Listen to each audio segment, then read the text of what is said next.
Hey everybody. So tonight we've got a special guest on.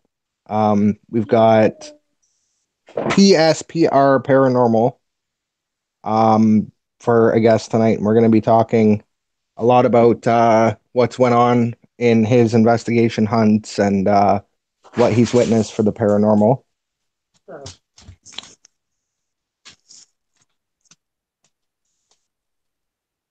So, Okay, Brian, did you stop talking or? yep, I did. Okay, I know it's strange. I fr Sometimes you have these kind of technical difficulties. Yep. I'm sitting there talking, and Okay, then all of a sudden I'm out. I'm like, what? okay, who we got in the chat? We got Charlie Gordon, Will B, All About Vehicles, Susie's channel, Mystic Angel Christina's in there. Let's How's it get going, everybody? some more people in here. Yes, we have PSPR. What's your first name, isn't it? Bill. Bill. Bill. Okay, I know it was. I was thinking Bill or Dave or something. I knew it was like There's enough one of the days on YouTube. We can't do that. Yeah. Okay, so we have Bill from PSPR Paranormal. Bill, you want to tell us a little bit about your channel?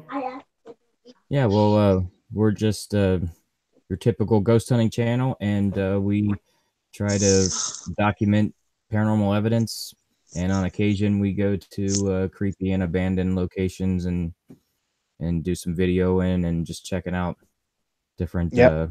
places like that. Nice. He was So telling us he was telling us beforehand that you got started in this as a teenager. What was there anything that really kind of got you into it? Did you see something or? Yeah, well, I grew up. We had there was 5 kids in our household growing up. I got 2 stepbrothers, a stepsister, and my sister. So we were always growing up, staying up late night, and we had a couple instances where we'd always play 500 rummy, and it would end up being like 2,000 to 5,000 to maybe 10,000 rummy to the early morning hours, and we would have some strange things happen at night when we were doing that. And one night we had an actual ball roll in from another room where nobody was at, and that was probably the first big thing that happened that caught all of our attention. And yeah. after that happened, my oldest sibling had a son, and ended up moving in with us for a while. I was probably like 13 or 14, and he was 2 years old. And he would have a conversation. We had an old coat closet. When you walked in the front door, he would have a conversation with what he called the man in the mirror, in this big coat closet that had two, the old glass that the back's peeling off, so you can kind of see on the Yeah. corners, edges The that are old creepy silver anyways. mirrors. Yeah. Yeah, but he was always talking to the man in the mirror, and that was pretty interesting. So that's kind of what sparked everything, and ever since then, I've just tried to find the truth and document the truth. Nice. Now, That is crazy. what's some of your favorite places that you went to? I know you were based in the Ohio Valley area here, right around where I'm at. You actually worked at a mall that's like just 5 minutes from my house. Yeah, But yeah, I've been I know all that over. you've probably seen, you've probably been to like Hempfield Viaduct over in Wheeling and things like that, and Yeah, Wetzel Cave, and but yep. There's a lot West of Virginia Penitentiary, Moundsville Mound, Prospect Place over here in Coshocton. That's one of my favorites, Prospect Place. yeah. There's a You lot ever of been great out there? places over that way. One of my favorite places that I've been to is here locally in Erie, Pennsylvania. That um, we were the first paranormal group to investigate. Nobody had investigated there. There was really no claims, but it's a part of a historical society, and it's on the grounds of an old French fort. That it was actually 3 different forts, and every time that it was a fort, they called it Fort LeBoeuf. And the French had it first, and then the English had it, and then the United States had it, and every time was burnt down and rebuilt and called Fort LeBoeuf. And there's a house that's built on the grounds, um, and we get some crazy activity there. some of the best EVPs that we've ever got was at that location. So I like that place. And then Madison Seminary over in Madison, Ohio is really active. And then like Hillview Manor down around Butler area. That's a good location too. We've also been up to Buffalo Central Terminal. I don't know. Nobody talks about that place anymore, but it was on Ghost Hunter's first live Halloween special that they had like I remember that 10 one. plus Yeah, years ago. They investigated Buffalo Central Terminal, and that's an interesting place. that's You're cool. getting a life raid. Yeah, thanks for the life raid, Ashley. That's amazing. Life with ankylosing spondylitis is raiding EVPs. Awesome. Yeah, that is awesome. Aniki came in. Hello, Aniki. Yeah, so what was your most haunted location you've been to so far? The most haunted is probably either a Hillview Manor or Madison Seminary because you don't realize it until after you start listening to your digital recorder, but there was just a lot of EVPs that you weren't expecting to have. Mm, In Hillview Manor, I don't know if you guys are familiar with Hillview Manor.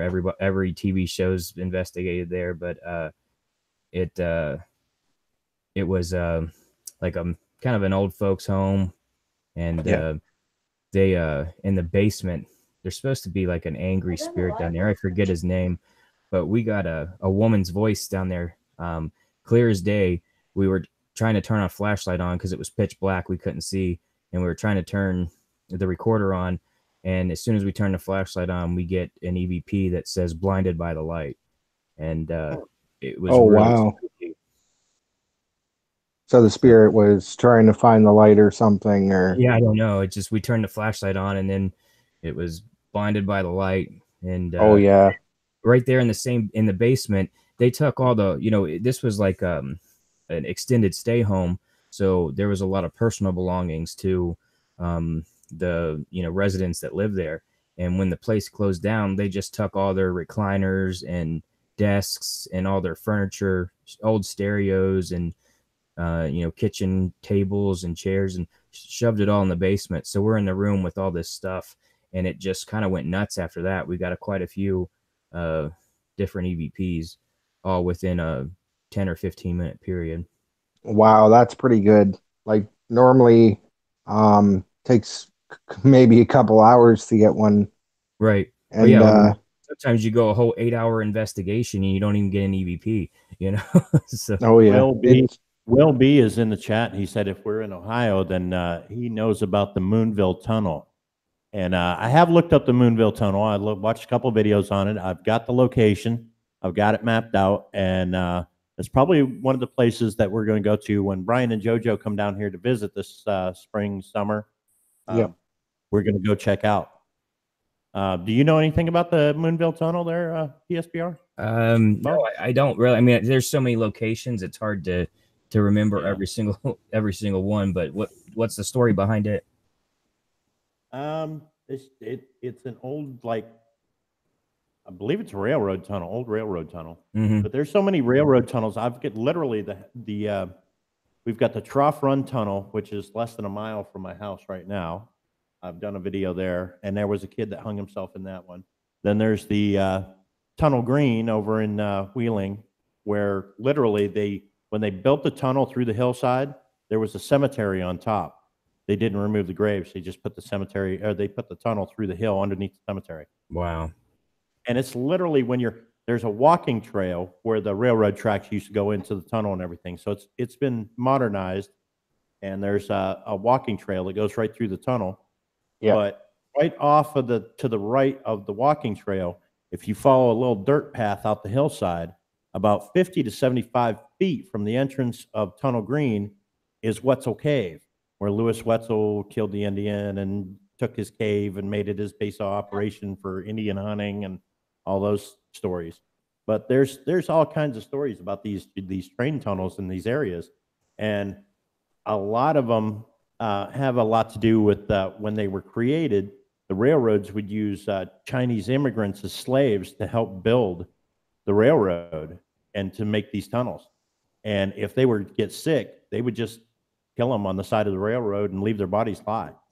Wow. Wow. So there's a lot of history out through these railroad tracks and things out in Ohio and through the hills and stuff, where these Chinese immigrants were used as slaves and just, discarded like trash along the rail line. Right. If they got hurt or sick, they would just do them in and leave them lay where they were and move on, keep on going. Yeah, that reminds me of a story here locally that we have a Presque Isle. It kind of is like an island that goes out into the Lake Erie. And when the War of 1812 was going on, Commodore Perry, which was in charge of a fleet of ships that were battling on Lake Erie, he had wounded soldiers, some dead, some wounded, and they pulled into the bay up here, which the bay is called Misery Bay because all these soldiers were wounded and were in misery. Well, it was cold at the time, so they ended up taking the wounded and the dead off the ship, carrying it across the land into the lagoons. They cut holes in the ice and dumped the bodies into the water because they were dead or they were going to die. So they actually, were basically killing people that were alive by dumping them into the ice, into the water. Wow. And so it's a pretty spooky place to go check out. It's just you get an eerie feeling when you're trying to do an EVP session out there. Oh yeah. There's Would. so many, there's so many different stories like this around this Ohio Valley. It's crazy. I mean, that even to like, okay, you've heard of the Mothman Mm-hmm. down at Point Pleasance. One of the things that supposedly brought on the Mothman was a curse by Chief Cornstalk, and he was led onto this island down there, and they were going to do a treaty, and they massacred his whole tribe on that island, and that brought on the curse. And then people started seeing this figure of the Mothman for years and Yeah. years and years. So I mean, there's all kinds of weird haunted stories around this valley. I mean, Yeah. so many. I mean, and then you throw in like the atrocities over at Penhurst Asylum over in PA, and Trans-Allegheny Lunatic Asylum, Moundsville State Penitentiary, and on all the Indian mounds and burials around this area. This is a very active area for hauntings and things like that, activity. Right. So, I've heard a lot of. Go ahead. Oh, go ahead. I'm just saying, like, I heard a lot of stories because Will B is typing in the Mothman as well. Yeah. And there were a lot of legends on that too. That's what those was just. And that's what you were just, yeah. I'm not awake. Yeah, well, Mothman is really interesting. I want to go down there and check out that area. I want to check out those bomb shelters that are down there. It was the TNT storage lockers. Yeah. Yeah. I've been down there. I've been to the museum. I was down there for the festival, for the Mothman Festival. Need to go back down there and film the next time because this was before I started doing the YouTube stuff. Right. I've been down there, and the festival. It's kind of a small town festival, and it's really really cheesy. It really is. Like, it looks like something that somebody would have put on out of Beetlejuice or something like that. It's comical. Right. But I mean, but when you start looking at the history of the bridge collapsing and all those people dropping into the river and dying and things like that, and supposedly the Mothman was sighted on the bridge before it collapsed, and Right. there's some eerie coincidences there. But that happened in like the 60s or something, right? Yeah. Yeah, well they made a movie, the Mothman Prophecies movie, which is more current. I think it was in Richard Gere. Yeah, it was in the early 2000s or whatever, but it was made in like present time in the early 2000s, but it's the same kind of deal. There was a lot of the same paranormal scenarios that happened in the 60s that happened in the movie, which is... Yeah, if you go down there and go through the museum, they actually have like excerpts of the movie, but then they have the actual video from the police from back in the 60s where they interviewed these people that said they got chased by the Mothman in their car, or they seen the thing on the bridge, and it's actual video footage of their interview with the police department. So it's like all grainy, black and white, something like when Rob Zombie redid the movie Texas Chainsaw Massacre, how they did it at the beginning with the cops, it was all black and white, 8mm, real grainy. This is what that footage looks like. It's like real old footage. And they have a little theater in the back of the museum. You can go back there, and then they just got them on a loop, just playing everything through. It's kind of neat. I mean, but there's a lot of cheesy stuff, a lot of people, a lot of stores trying to cash in on it, kind of like what you would see out in Roswell, New Mexico. The alien cafes and all that stuff. Everybody trying to cash in on the Mothman. Yeah, wherever it's a big sighting of something, or even a Bigfoot, where they have like the Bigfoot stores and gift shops, Bigfoot museums and stuff like that. It is, but it's neat to go through. It really is. I mean, it's a tourist attraction, and but you do meet a lot of there's a lot of vendors there for the Mothman Festival and things like that. So you do meet a lot of paranormal research groups that go down there for that, and there's a lot of people around, a lot of people to meet. That's kind of the neat. That's the thing I liked most about it. And then they do the tours of the locks and the riverboat museum, and then you can go out and tour the TNT bunkers and things like that. See, now I haven't traveled much, but once we come down there, we'll have to go and do some sightseeing while we're there. Yeah, it's about 2 hours south of us, 2.5 hours south. Yeah, I took all the kids down there for the Mothman Festival the one year. We got a lot of pictures and went to the festival, and seen the museums and all that stuff. It was all right. I think the boys was a little old for it, and they thought it was a little, a little cheesy, but it was neat. Yeah, I think it'd probably be better to go when the festival's not going on, so there's not as many tourists. Right. Yeah. See, JoJo was me earlier, and she's like, "My balls are itchy." And you did so, and then you're switching your name. Liar. Oh, the wife messing with me. So, you mean this? She typed in the chat earlier. If you guys ever come to the Outbacks, there are haunted places here too. Or Outer Banks. Outer Banks, yeah, Mystic. Yeah, so trying to figure out here. See, if Dad was on here, we'd be nonstop. He's just out with the questions, on with the questions. So I've always been intrigued with like the shipwrecks and stuff up on Erie and things like that. Now, I don't know if you're a certified diver or anything like that. I am. Oh, really? Yeah. I kind of gave it up. I was diving on the Ohio River, and I seen things down there that make you not want to go back in that river again. But okay, so you can teach me how to dive then too. That'd be cool. Anyway, I would love to dive on like some of these older shipwrecks and things up in Great Lakes and things like that. I mean, we just had they had a whole like museum that come into town. We have the Tom Ridge Environmental Center.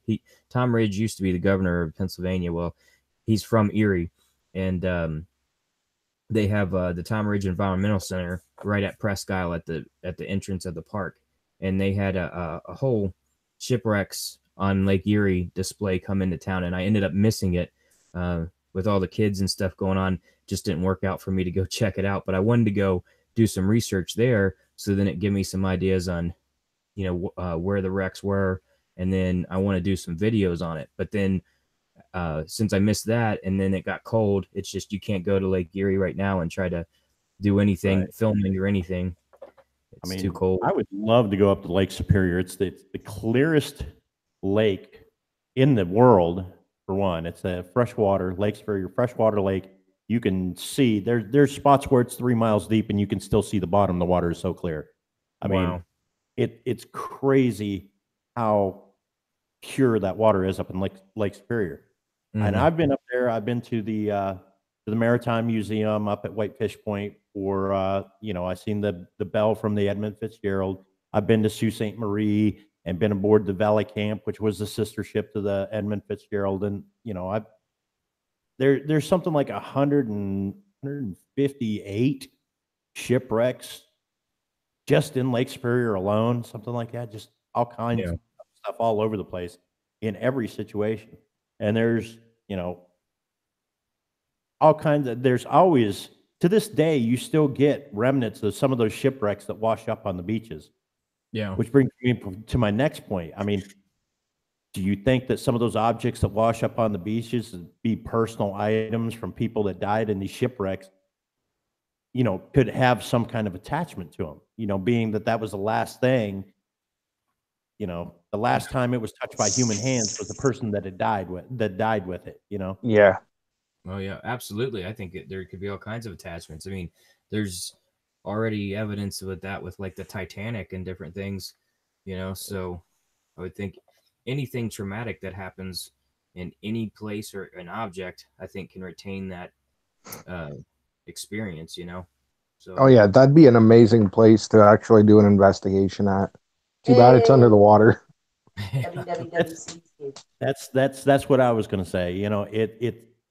It's crazy that it's underwater. You have to be a certified diver, and then there's certain wrecks that are deemed historical monuments, even though they're underwater. You can't dive on them because they want them Wow. in pristine condition. What it is with like in Lake Superior, the water is 40 degrees or colder year round, Yeah. and the freshwater coldness it will keep that shipwreck in pristine condition for hundreds of years. Oh yeah. And so it literally is like an underwater museum. You can't dive on it. If you do dive on it, you're only allowed to get so close, take pictures, and that's it. Yeah. So it's really welcome, lunatic dad, to the Welcome, panel. Dad. hey, Dad. How you doing? I'm having some delicious grapes that were made by a ghost. Oh yeah. Made by ghosts. Yeah, it was a you ghost. made them. Okay, by a ghost or the ghost? The ghost. Very good. Oh, Except he- like $6 a freaking $6 just for this little cup. Jeez. jeez. Because they're out of season.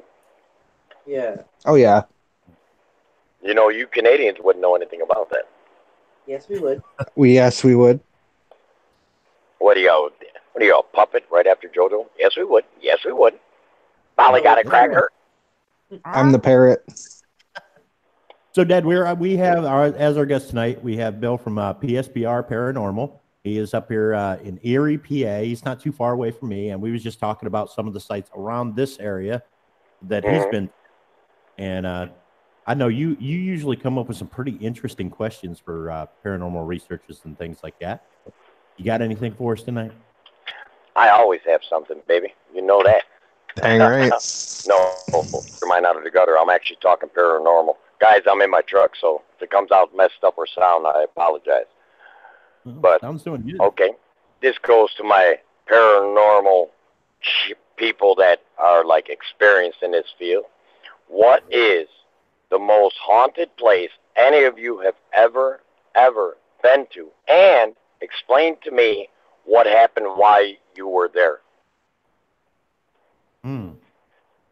I'll let our guest take this one first, because I think I've answered this one before. But Yep. No, you didn't. I never asked it before. I never said what place. I want to know an actual place where you went to, the name of the place, and did you use any certain types of different things that you guys use to actually detect that there is some type of presence there? Come on, let's go. Let's answer these questions. Let's go. I'm a truck driver. Ain't got all damn day.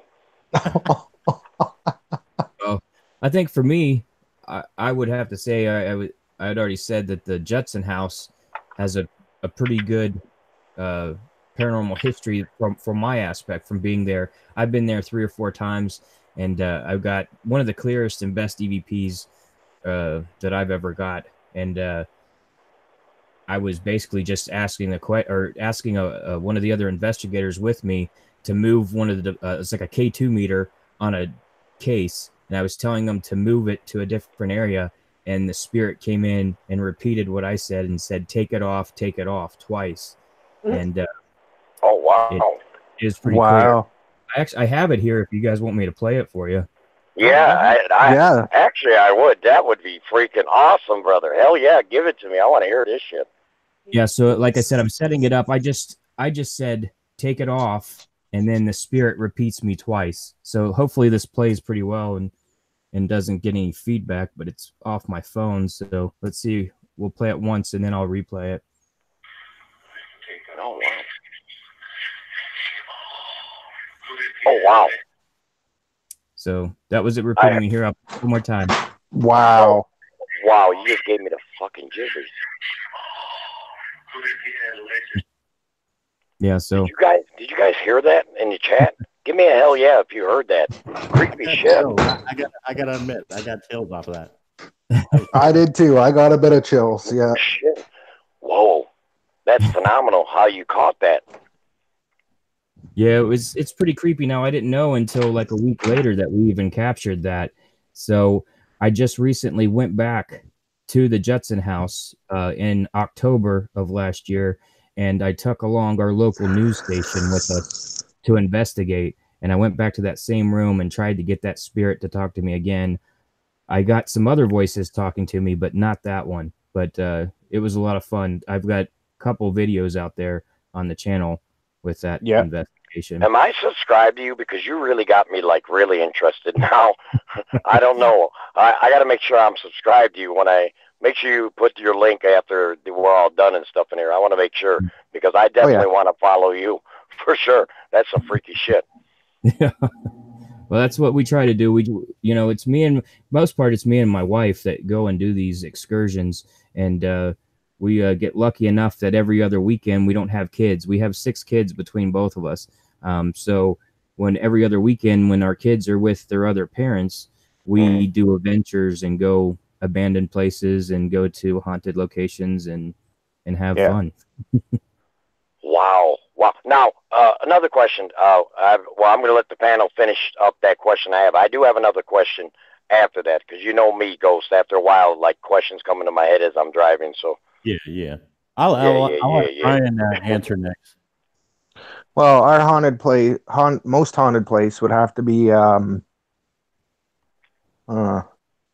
We've only been to a few so far. That have been filmed, anyways. There's one road that's on the outskirts of Woodstock, heading down Highway 2, and it's Critter's Lane. And what happened? While you go in there, you hear noises the odd time. There's red and white eyes in there all the time that look at you when you're driving through. There's kids' fingerprints in that on the back end of the car when you leave. And it's a dirt road too. Very interesting. Very interesting. Screaming, yelling. Yeah, there's like screaming, yelling, all of that on that road. And like one night, I took my dad and all of them down there. It was me, Jodell, my dad, and his girlfriend, and my brother. And we seen this big figure. And we're like, well, what is that? I drove through like once, turned around, drove back again, and then turned around and came back. And Dad's like, stop the car, Brian. I was like, why? Oh, well, he's there, and I could see the blood dripping from him, and he's holding the axe, and what? Sure enough, it was him. We seen him. This guy had to have been 7.5 feet tall, with one of those old lumberjack axes, with the pick end and then the bigger end. The little girl had been running through the woods as if it was reenacting how she died and everything else. And she was wearing her white gown. Wow. Yeah. My dad gets out of the car, starts swearing at him. Taunting him out. doing everything he could to get this spirit to intervene. Well, I know I And never asked this question before because it's the first time I'm hearing this shit. Go ahead. yeah, My bad. and Jojo was still pregnant with Falcon. So he gets out, starts swearing at him, this and that, and he's like, "Hey, you blanking idiot, what are you doing?" Or, just taunting him. He turned around slowly, and he was gone. I told my dad, I said, "You better get in this damn car." Next thing you know, he slams the car door, and he's right beside it. Oh wow. He just appeared to the car. And I'm sitting there. I had a manual car at the time. I'm in third gear, not going anywhere. And I'm like, what's going on? He had a hold of the back end of the car, so it wasn't moving. Are you serious? Yeah, We're serious. there's actually hand marks on the I've already got it in my tablet already. I'm taking it. Why? I already got it in my tablet. I already got it in my tablet that I'm picking it up. Yeah, it's craziness. My Qualcomm is picked up. It's already in our system now. For me, I'd have to say, Why? well, I guess I have to set up the story a little bit because it was 2007. That's why I was working at a nightclub called La Cage, and another person who worked there, his mother runs the Wheeling Homeless Coalition. He comes to us and he says, "Hey, we want to do a benefit party for the Wheeling Homeless Coalition." So we do a benefit there at the bar, a big show, production numbers, whole thing, comedians and all kinds of stuff there at the bar, and as a benefit for the Wheeling Homeless Coalition. I am so sorry, guys. That was truck driving business. You guys know I get interrupted sometimes. Okay. Sorry about that. After the party was over, his mother comes to me and we're all sitting around just kind of talking, shooting the shit after the club's all closed down. Everybody's left and we're all just standing around bullshitting. And it got to, ghost stories in the bar and things that we've seen in the bar and things like that. And she says, well, she had just gotten this house on Wheeling Island, and they call it the Gatekeeper's house. And what it is when they brought 470 across through Wheeling and took it across Wheeling Island, there was a house in the path of where they wanted to put the highway through. Now, the old woman that owned this house wouldn't sell out. She wouldn't let them buy it. She made them move the house. And literally now where the house sits is less than 100 feet from the Wheeling Suspension Bridge. It's the oldest wooden suspension bridge in the United States on original Route 40, which is the national road, which was the first highway in the United States. So it literally sits right against the Wheeling Island suspension bridge. Now, the old woman that originally owned it, the story is that she sat in the kitchen at the dining room table drinking tea while she made the people move her house. So she was literally in the house while they moved it to make sure that they didn't break anything. This is how pristine this house is. And she passed away. Her husband passed away. Story is that she couldn't stand to be in the same room where she spent so much time with her husband, so she changed bedrooms, and she was in this other bedroom of the house. And she passed away in the other bedroom. Now, the house fell into abandonment after the old woman passed away, and the house was empty for a number of years. Vagrants had broken into it, dopeheads, homeless, and there had been people that had, went in there and OD'd, passed away in the house while it was abandoned and everything. Like, literally, the woman's family didn't come back for anything in the house. All the furniture was still there. Everything that she owned was still in this house. Still food in the cabinets from back in the day and everything. And, there was one person that had died in the house from a drug overdose, and one of the homeless guys just drugged the body out and threw it in the bushes out back because it was starting to stink up the place, things like that. Well, the lady who owns the Wheeling Homeless Coalition and her boyfriend bought this house, and they started to renovate. And we was talking about the ghost hunting and things like that, and I told her, I do the ghost hunting. I'm part of a group. At the time, it was Brooke County Paranormal out of Wellsburg, West Virginia. And so I got the group together. We went in there and we did an investigation in this house.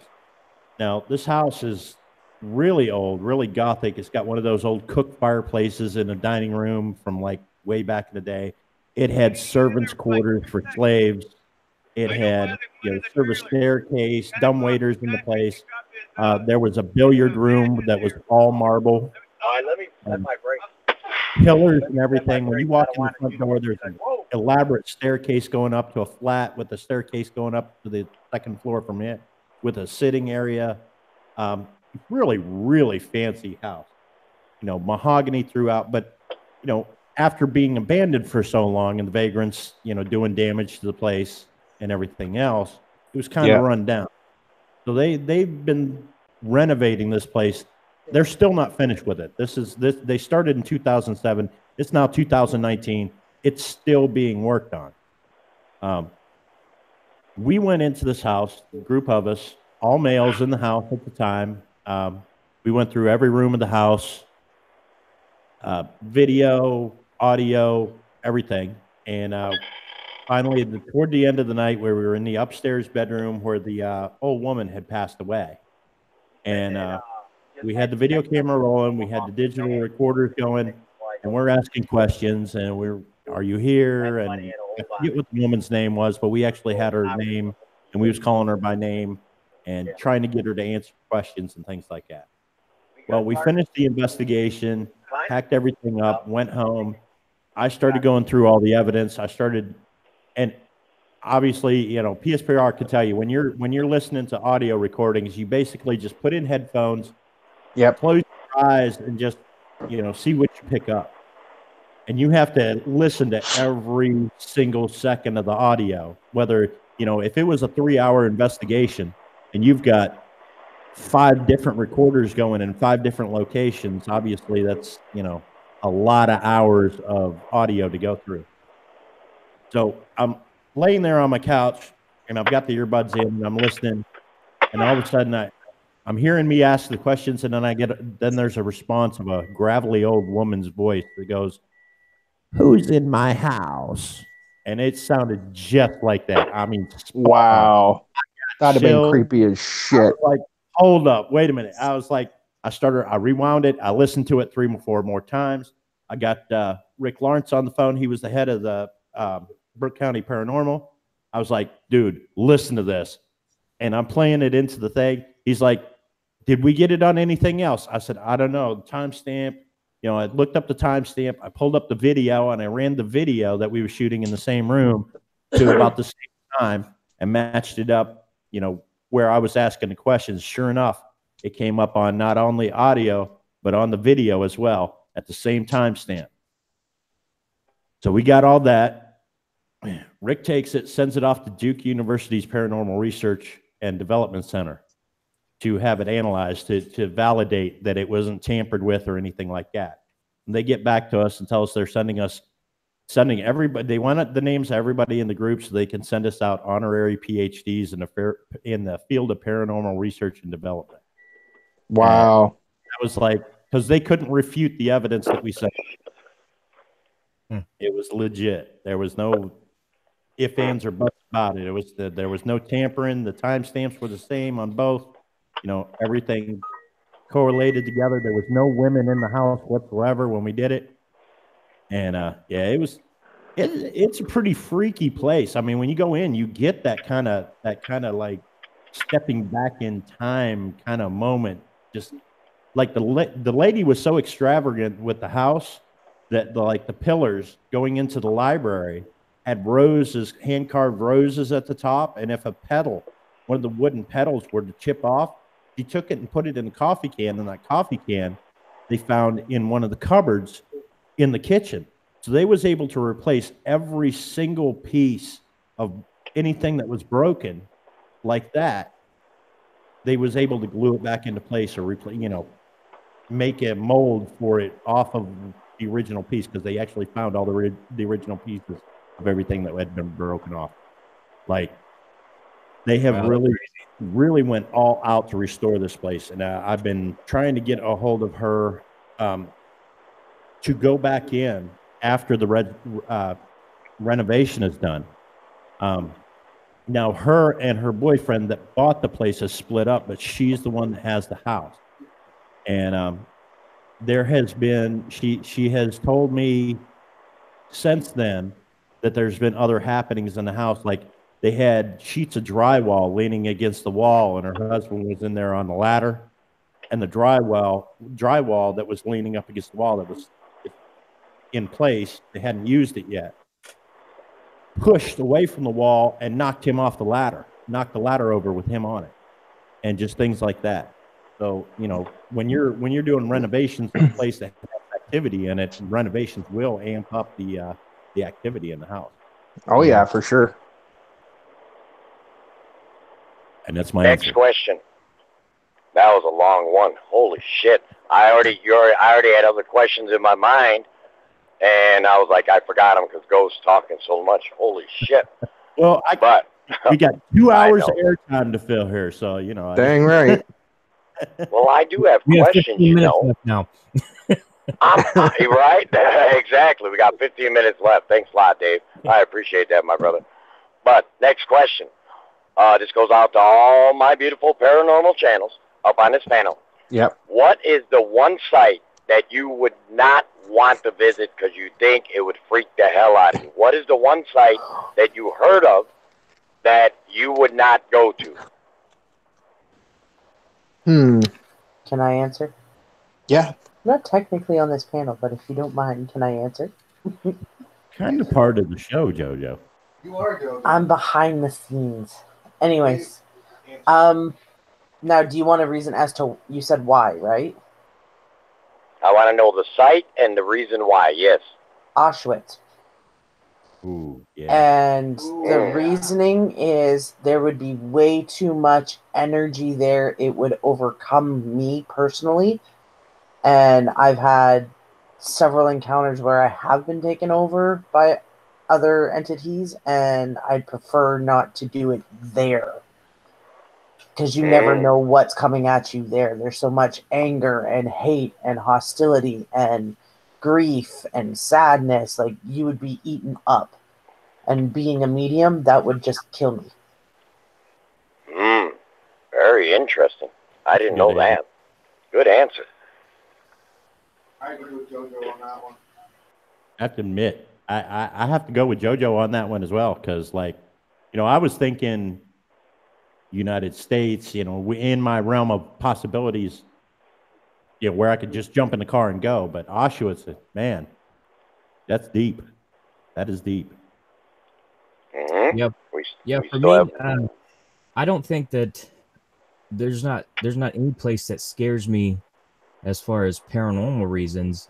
The only places that I wouldn't investigate would be like 9/11 sites. I don't want to respect people and their privacy. They had a tragic loss in an area like that, but that's the only reason I wouldn't investigate some places, just to be disrespectful to someone or someone's family. I would go anywhere. Send me there. I'll go. But not those places, right? Yeah, not those places. I wouldn't want to be disrespectful. You know, there are people that do Same. investigate, you know, like the Twin Towers location. They'll investigate there, and they'll investigate just places that, you know, it's a sacred place. You shouldn't be disrespectful to. I've been to the crash site at Somerset, and I'll tell you what, it was a rainy day. I didn't think there would be a whole lot of people there, but there was hundreds of people there, literally, in that visitor center and on the grounds. And there were thunderstorms, lightning crashing all around, and there were still people out there, and you're just like, wow. And everybody had a story. Every person that was there had a story of where they were that day and what was going on, and you know, everybody. It was like, and that's it was the like story that should be told at visiting those that locations, place. not paranormal stories. Just visiting that place. It was like, you know, it wasn't. I didn't go there on 9/11. Yeah. But going there in July on a Wednesday afternoon, and it was like you were right back on that day again. Everybody was just kind of stuck in 9/11 that day, and everybody was telling their stories to everybody. Everybody was getting along. There was nobody there was no animosity. Everybody was just like, it was a weird, it was really weird feeling to have. You can go to those places, that place, and see people that are, you know, bound together by this tragedy, just sharing, you know, the emotions that they went through on that day, you know, and it was what, 17 years after the fact Oh yeah. when I filmed that. And yeah, it's crazy to go places like, you know, Ground Zero, Somerset, Crash Site, you know, places. And I couldn't, I probably couldn't bring myself to do an investigation there either, because there's just too soon, Yeah. I guess. Way Yeah, too soon. Oh, go ahead. I wouldn't be able to either. The emotion that the families went through for that place, and it'd just be rude. I agree with you. I don't know. Next For me, I don't Oh. think that those places are so much rude as, because I mean, what if you have a loved one or they have a loved one that passed and they really want to know if there's any message for them? You know what I mean? Because a lot of people do that. That's why a lot of people reach out to investigators. So I mean, those places, yeah, it's sad and whatnot, but if you're doing it for the right reason, I can understand going there. Yeah. Right. Yeah, but see, the thing is, when it comes to like paranormal investigating, at least for me, is I want to try to give people answers and stuff. And if somebody's coming for answers for like a site like that, you know, they're expecting you to come up with something and give them something. And I don't know that I would be able to provide that.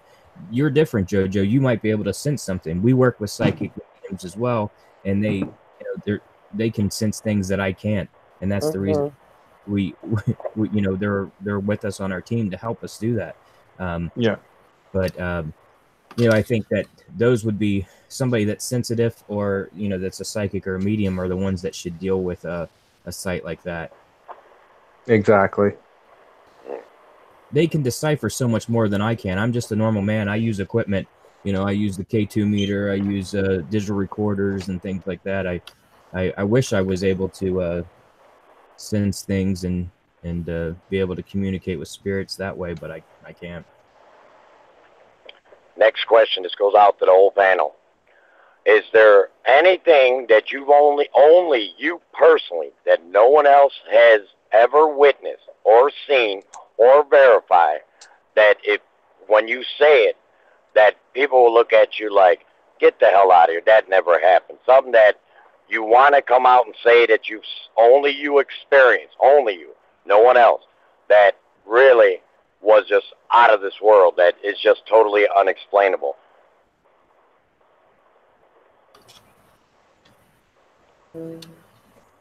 Yeah, I mean, I had one instance that we were talking earlier about the Madison Seminary. I was entering a room on the second floor of a building, myself and another investigator, and I had my camera in my hand looking at the screen because it was pitch black, and that's the only way you can see is looking at the IR screen on the camera. And I turned to look behind the door, and I see a figure crouched down in the corner, almost well, my eyes were focusing, so is kind of screwy, but it reminds me of the girl from The Grudge, the movie. Just somebody scrunched in the corner, like hair over their face, and I almost screamed like a little girl, but I didn't, but I was close to. It was pretty interesting experience. I was the only one that witnessed it. I didn't. There was nothing on my camera, but I did see it with my own eyes. The camera didn't capture it, and I was pointing in that same direction. So. Oh wow, wow! Oh, gave me Wow, chills. man. Nice. I Nice. say, yeah, there has been one. Up until we moved into this house, I was having dreams when I was carrying the twins. I was having these dreams, and I thought they were dreams, except for the one night I was still wide awake. And it was like I could hear our son like screaming in his sleep, and that because he's prone to night terrors. Okay, so this is why I thought I was dreaming. He was screaming, so I figured, okay, he's having night terrors, and I just kind of shrugged it off because I know how it goes. He usually gets up, comes to our room, and whatever. Well, then all of a sudden he stops, and I hear him talking to my mother, keep in mind, my mother's alive. Okay. I hear him talking to my mother. And I can hear her voice talking back to him, asking him if he wants to go play. And I'm like, what the fuck? I'm like, and at this point, I'm starting to feel like sweaty. And that's when I was, normally when you feel that portion in a dream, you wake up. Okay. At least for me anyway. But I thought I was asleep. I was still wide awake. And then all of a sudden, I hear my older brother's voice. And I'm like, what the fuck? And my brother, okay, my older brother comes crawling up my bed. And Brian's sleeping right next to me. I can see Brian sleeping. Yep, this actually happened. Okay. This thing, it wasn't my brother, just you could tell by the way it crawled. You know what I mean? Like its arms were long and lanky and kind of pointy elbows, and nothing about it was human-like except for his face. Like it looked like, you know what I mean? But he crawled up me, grabbed a hold of my ribs, dug his fingers into my ribs hard enough that I could feel it. I couldn't scream. Like I felt like I was trying to scream, like I had paralysis. I couldn't scream. I couldn't do anything. I was trying to hit Brian. I couldn't get my arms to move. Nothing. That lasted for a good 40 freaking minutes before it stopped. Shit. And that's part of why I thought I was sleeping, because I figured, okay, paralysis, you know, my head was trying to make sense of it. You know what I mean? I went running into Falcon's room and he was sound asleep. Okay. But then there was like a smell of like my mom's perfume in his room, which was weird because, like I said, my mom is still alive. So whatever was there was, you know, it was really weird. That house had a lot of shit going on in it. And Brian was still sound asleep through the whole thing. Wow. That is just like freaky as shit. Mm-hmm. I'd be like, Brian, get the hell out of the bed. We're sleeping on the damn couch.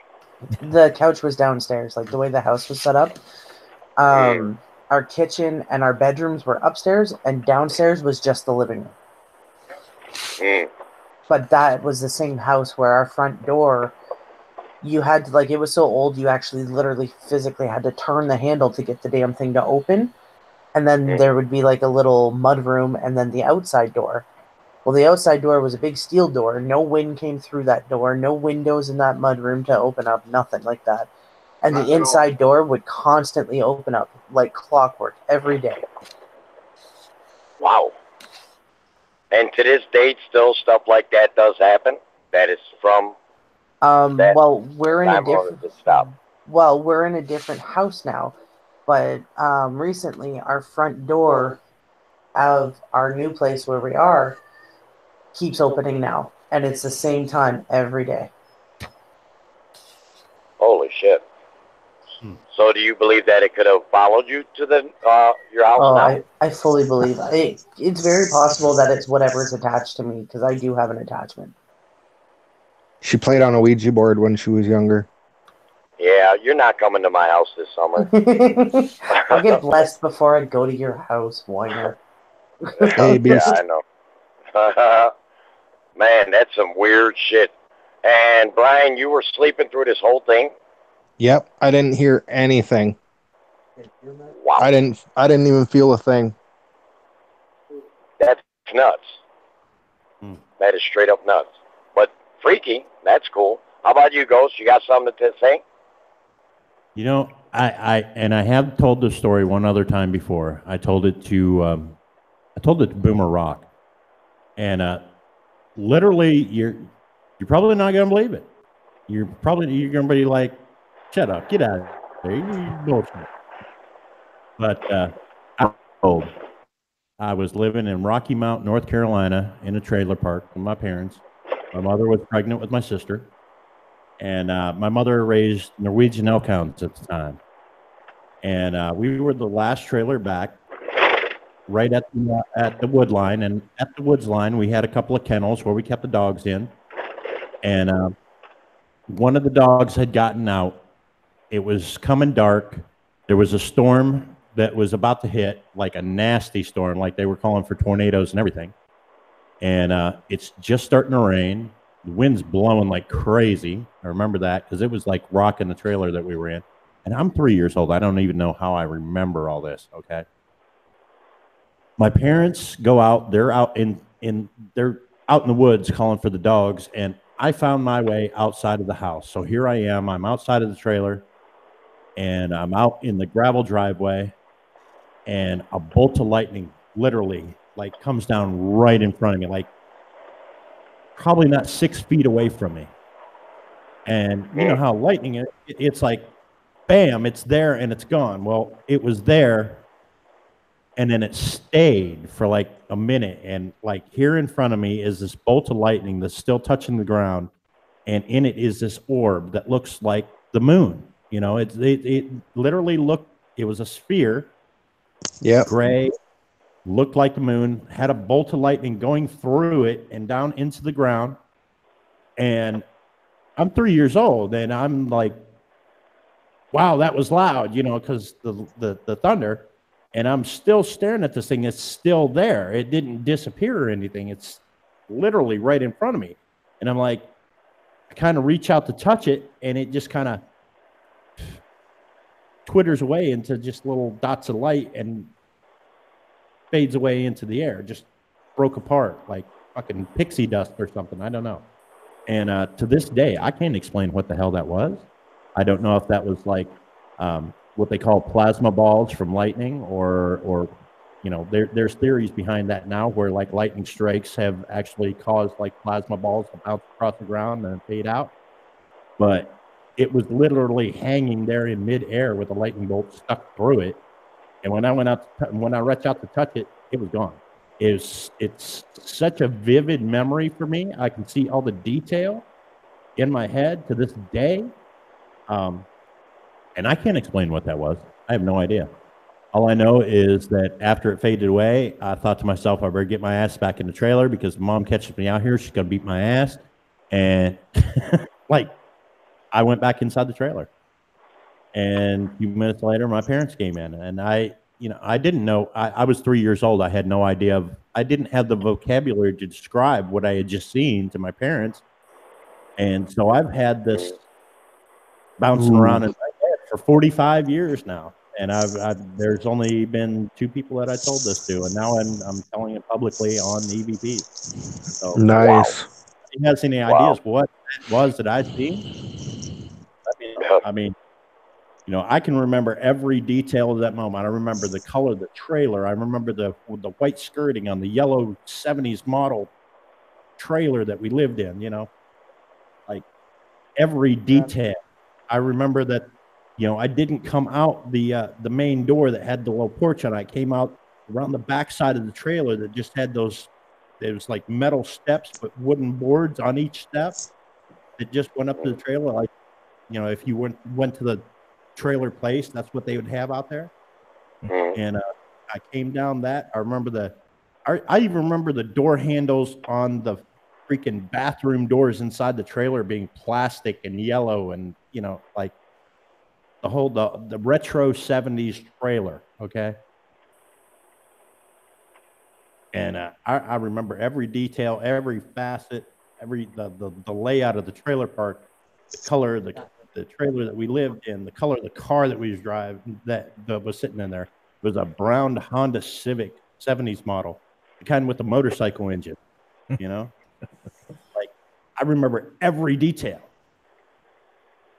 I was 3 years old. Well, next to the next question. Thank you for sharing this. Really, you guys have really like made my skin crawl a couple times. But next question. You know, you got Brian, Dad. Brian didn't tell you his. Oh, I'm sorry. I thought I heard him. It's cool. No, it's cool. I want to hear cool. You want to hear cool? Yeah, I want to hear cool. Oh, it's cool, Dad. There you go. You heard the cool. No. So the only hooded figure that, because there was a question in the chat from Wilby, but I'll answer yours first. The figure that I have seen once is we lived in that same one of the apartments that we lived in, and JoJo had woken me up from a dead sleep. This was like 3:30, 4 a.m. But he said something that no one else was witnessing. Oh, something no one else has witnessed. Okay. Um, when I was living with my mom in my grandma's place, um, I seen my grandfather when he passed away. No one else seen him. That is HUV, and that's the pickup number, 932-6834. I need a driver's license. Say it like you mean it. Say it like you mean it. You remind me of my daughter. He hasn't done his hell yeah. Dad, speak louder. Yeah, I see my grandfather. He came and sat on my bed One of them things. after he passed away. I asked my brother. He didn't. He said he's seen him once,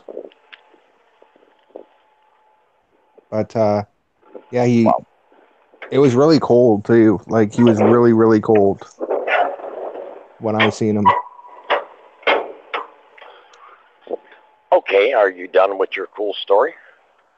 Oh yeah, it was just short. No, next question to all you panel people. There are constant paranormal stuff up on TV and everything else. Do you believe it's staged or do you believe it's real? And if so, what is the one show that you feel is completely staged and they are fake as hell? Oh, here we go. I believe a lot of them are staged, especially Ghost Adventures. What was what? Yep, I can say that one is. 932-6834. Ghost Adventures is, in my opinion, definitely staged. I think I'm there's curious to see what parts. Bill. You're what? I'm curious to see what Bill says. Yeah, well, I think there's staged parts to probably every paranormal show because they have to make it interesting. But you can't hold that against them because they have to try to do their job and stay on TV. You know, Yeah. they're trying to keep a TV show. But I think when they capture E.V.P'S and things like that and different evidence that they show us, for the most part, it's probably genuine. As far as JoJo and Brian was saying, yeah, Ghost Adventures.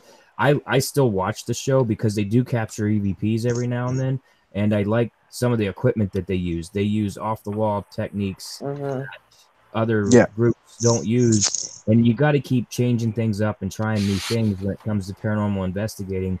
Like we just did a video a few videos back where and I got the idea kind of from Ghost Adventures. They started using their cell phones with a Bluetooth speaker in investigations. Well, I just called my wife's cell phone and we put them both on speakerphone, and it kind of was giving the feedback between the two phones. And I was trying to see if I could get a spirit to actually come through the feedback, because it's like white noise, and it's an interesting experiment. It didn't work. I'm going to continue to keep trying. But if it does work and I document it, it'd be pretty sweet. Oh yeah, that'd be awesome. I got a better one once you guys are ready for it. This one's really going to put you on the spot. I agree. Me know. Like the Ghost of Shepherdstown, that was already proven faked. Ghost Adventures, there's a lot of stuff faked on there. There was a few things faked on taps that's been proven with Ghost Hunters on Sci-Fi Channel. Paranormal State, Ryan Buell. Yeah, there we go. I don't even need to go on about that one because I know Ryan Buell. I've met Ryan Buell and I know all about it, and I'm just not going to go into that. You got it. Paranormal State is another one. Yeah. Thank you. Like, I think Ghost Lab was probably one of the best shows out there. If you guys ever watched Ghost Lab with Coen Brothers, they really did a great job, and they got canceled after 2 seasons. Actually, some of our evidence was published on one of their shows. So yeah, but it was Hollywood Paranormal with the brothers. Kane Hodder was part of the group. He is the guy that plays Jason Voorhees. He's a paranormal researcher as well. and they did Gettysburg. They were literally there visiting with their families at Gettysburg and caught Yeah. like actual video footage of like flag carriers coming out of the woods, and Yeah. literally on the footage it disappears, and it was like that, and that's what got them into doing like the paranormal research stuff. Well, Charlie Gordon in the chat said, "What about Dead Files?"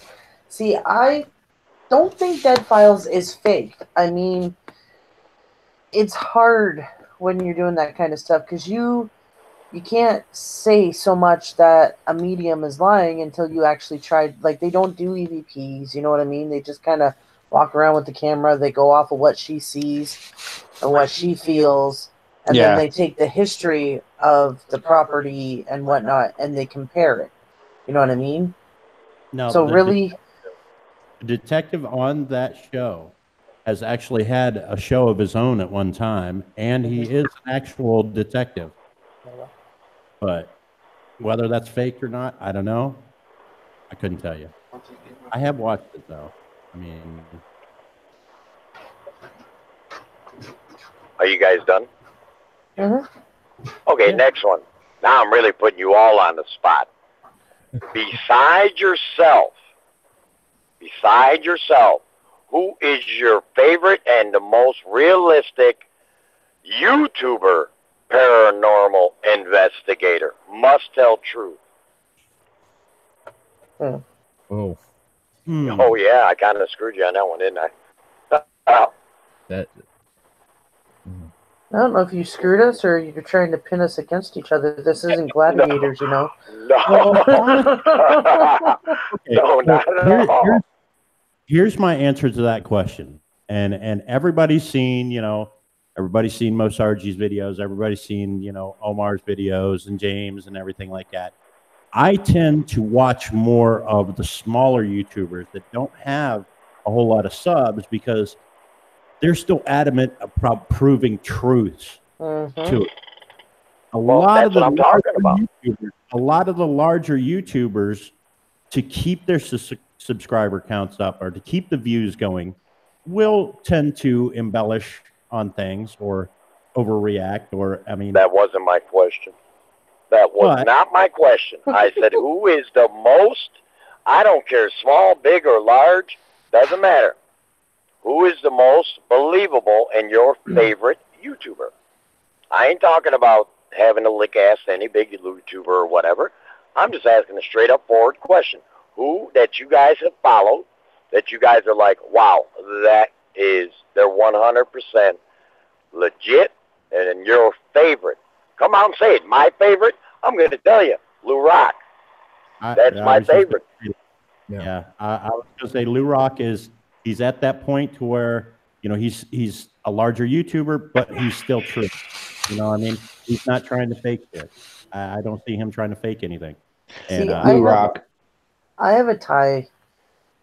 I'm leaning towards Lou Rock, but I am also tied with Urban Exploration, Urban Ghost. Because again, they're like Lou. It's not staged. You know what I mean? No. I mean, they haven't gotten so big that they have to do that to keep numbers going or anything like exactly. that. You know?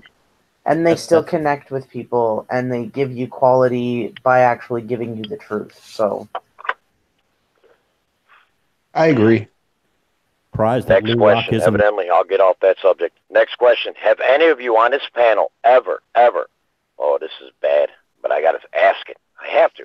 Have you guys ever staged something just for views on YouTube?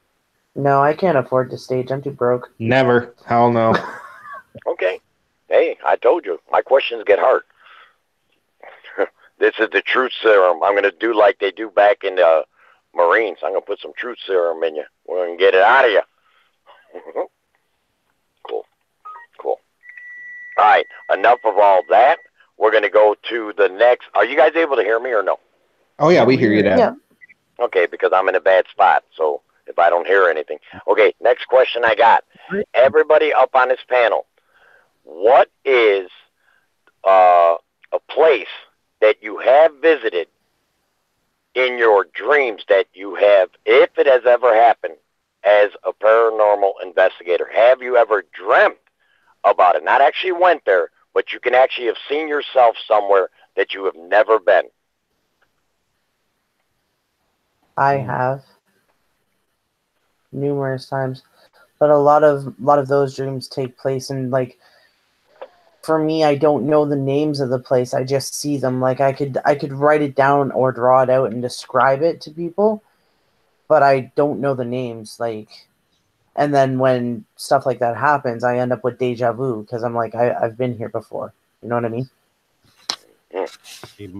My dreams are a lot more sporadic than that. Like, literally, I could be in the main entrance hall of the Titanic, walk through a door, and be sitting in the Winchester Mystery House in my dream. Like the scenery changes so abruptly that everything kind of gets mashed together. Okay. Bill? Yeah, I'm boring. Stuff like that doesn't happen to me. I wish it did. Well, I got to check out your channel. Evidently, I don't know your channel. You still got me hooked on that previous story half an hour ago. I'm still sitting there. It's in my mind. I'm like, I'm wondering what you're going to say. It's amazing.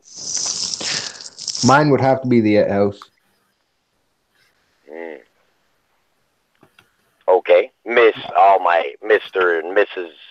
Paranormal investigators, have you ever had a relative who has passed on that has only appeared to you, no other family member, only just you, and what happened?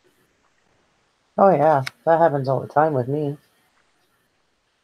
Okay, you got to get into detail. I want details. Come on, I'm trying to think of these questions. Well, but look at it this way, okay? They've, like, you're talking about only appeared to me where I can only see them, correct? Yes, that no other person they have come to. And what is the reason why you think it's just the one person? And is there any explanation that you can think of? I don't get just one. Like I told you before, I've had my godmother and my godfather, and actually, not only did I have my brother, who I never met because he passed away beforehand, but my brother Martin not only has been in my house, roaming my house, but he is literally, like, he's here every night. I haven't seen him for a couple weeks now, but he actually came through and was speaking to Boomer when I shut out. And literally, when they come, it's like they're just watching over me. Like, my godmother sits on the end of my bed, my godfather sits across from me, and my brother will come up the stairs. He goes to my son's room, checks on him, doesn't go in or anything, he just looks in on him. And then he comes to my door, he looks in on us, and then he walks away and he's gone. And only you. You're the only one that this has ever happened to. Brian, have you ever seen him in our house? I've never seen him. My family doesn't. Like, my family, we don't even talk about Martin because of how he died. What about you, Bill? Ghost or Bill? Yeah, either one that want to answer my question. Yeah. I had a strange experience. I don't have answers to why it happened, but this happened in like the mid 90s. I was late night, like 2:00 in the morning. I was at Denny's eating a late night snack with my dad and a couple other people. And my grandma was standing in like the waiting area where you would be seated, where you wait to be seated. She was standing there. I could see her perfectly. She had this white leather purse she always had with her, and she was wearing a green and white dress and a white knitted what are those jackets, Jojo? What are those things? I don't know. It's like a sweater, I guess. But a shawl? Yeah, like a shawl kind of thing she had on, and she was just standing there, and it only lasted for like 3 to 5 seconds, and it literally brought tears to my eyes because she'd been dead for 20 years at that point, I think. So, Wow. And everybody that was at the table, I was there with a couple friends, and like I said, my dad and stuff, everybody stopped and looked at me and said, what was wrong? And when I explained to him what happened. I guess, you know, she was just trying to tell me a message or something. I don't remember what was going on in my life at that time, but it was definitely shocking for me. Oh, wow. That would shock the shit out of me, too. Hell yeah. Ghost, you're up. Never had a family member, but I had a friend who, well, he had been fighting cancer, and he was a friend of mine. I talk on an app on my phone called the CB app, and he went by Grumpy Old Bastard. He was a good friend of mine. He lived out in California, and he got overwhelmed with things one day and committed suicide. And for like a year, you know, the app was never the same without him, because he was like the pillar. He was like you, Dad. He reminded me a lot of you, actually. He was just your type of guy. Like, didn't care what he said, and you know, if he wanted to swear, he was going to swear, come hell or high water, and you know, joking around all the time. You know, real fun guy, real good friend of mine. Got to know him real well, and had plans to meet up with him and everything. And you know, I knew his family and everything. 5 years I talked to this man on the radio every day. 5 years.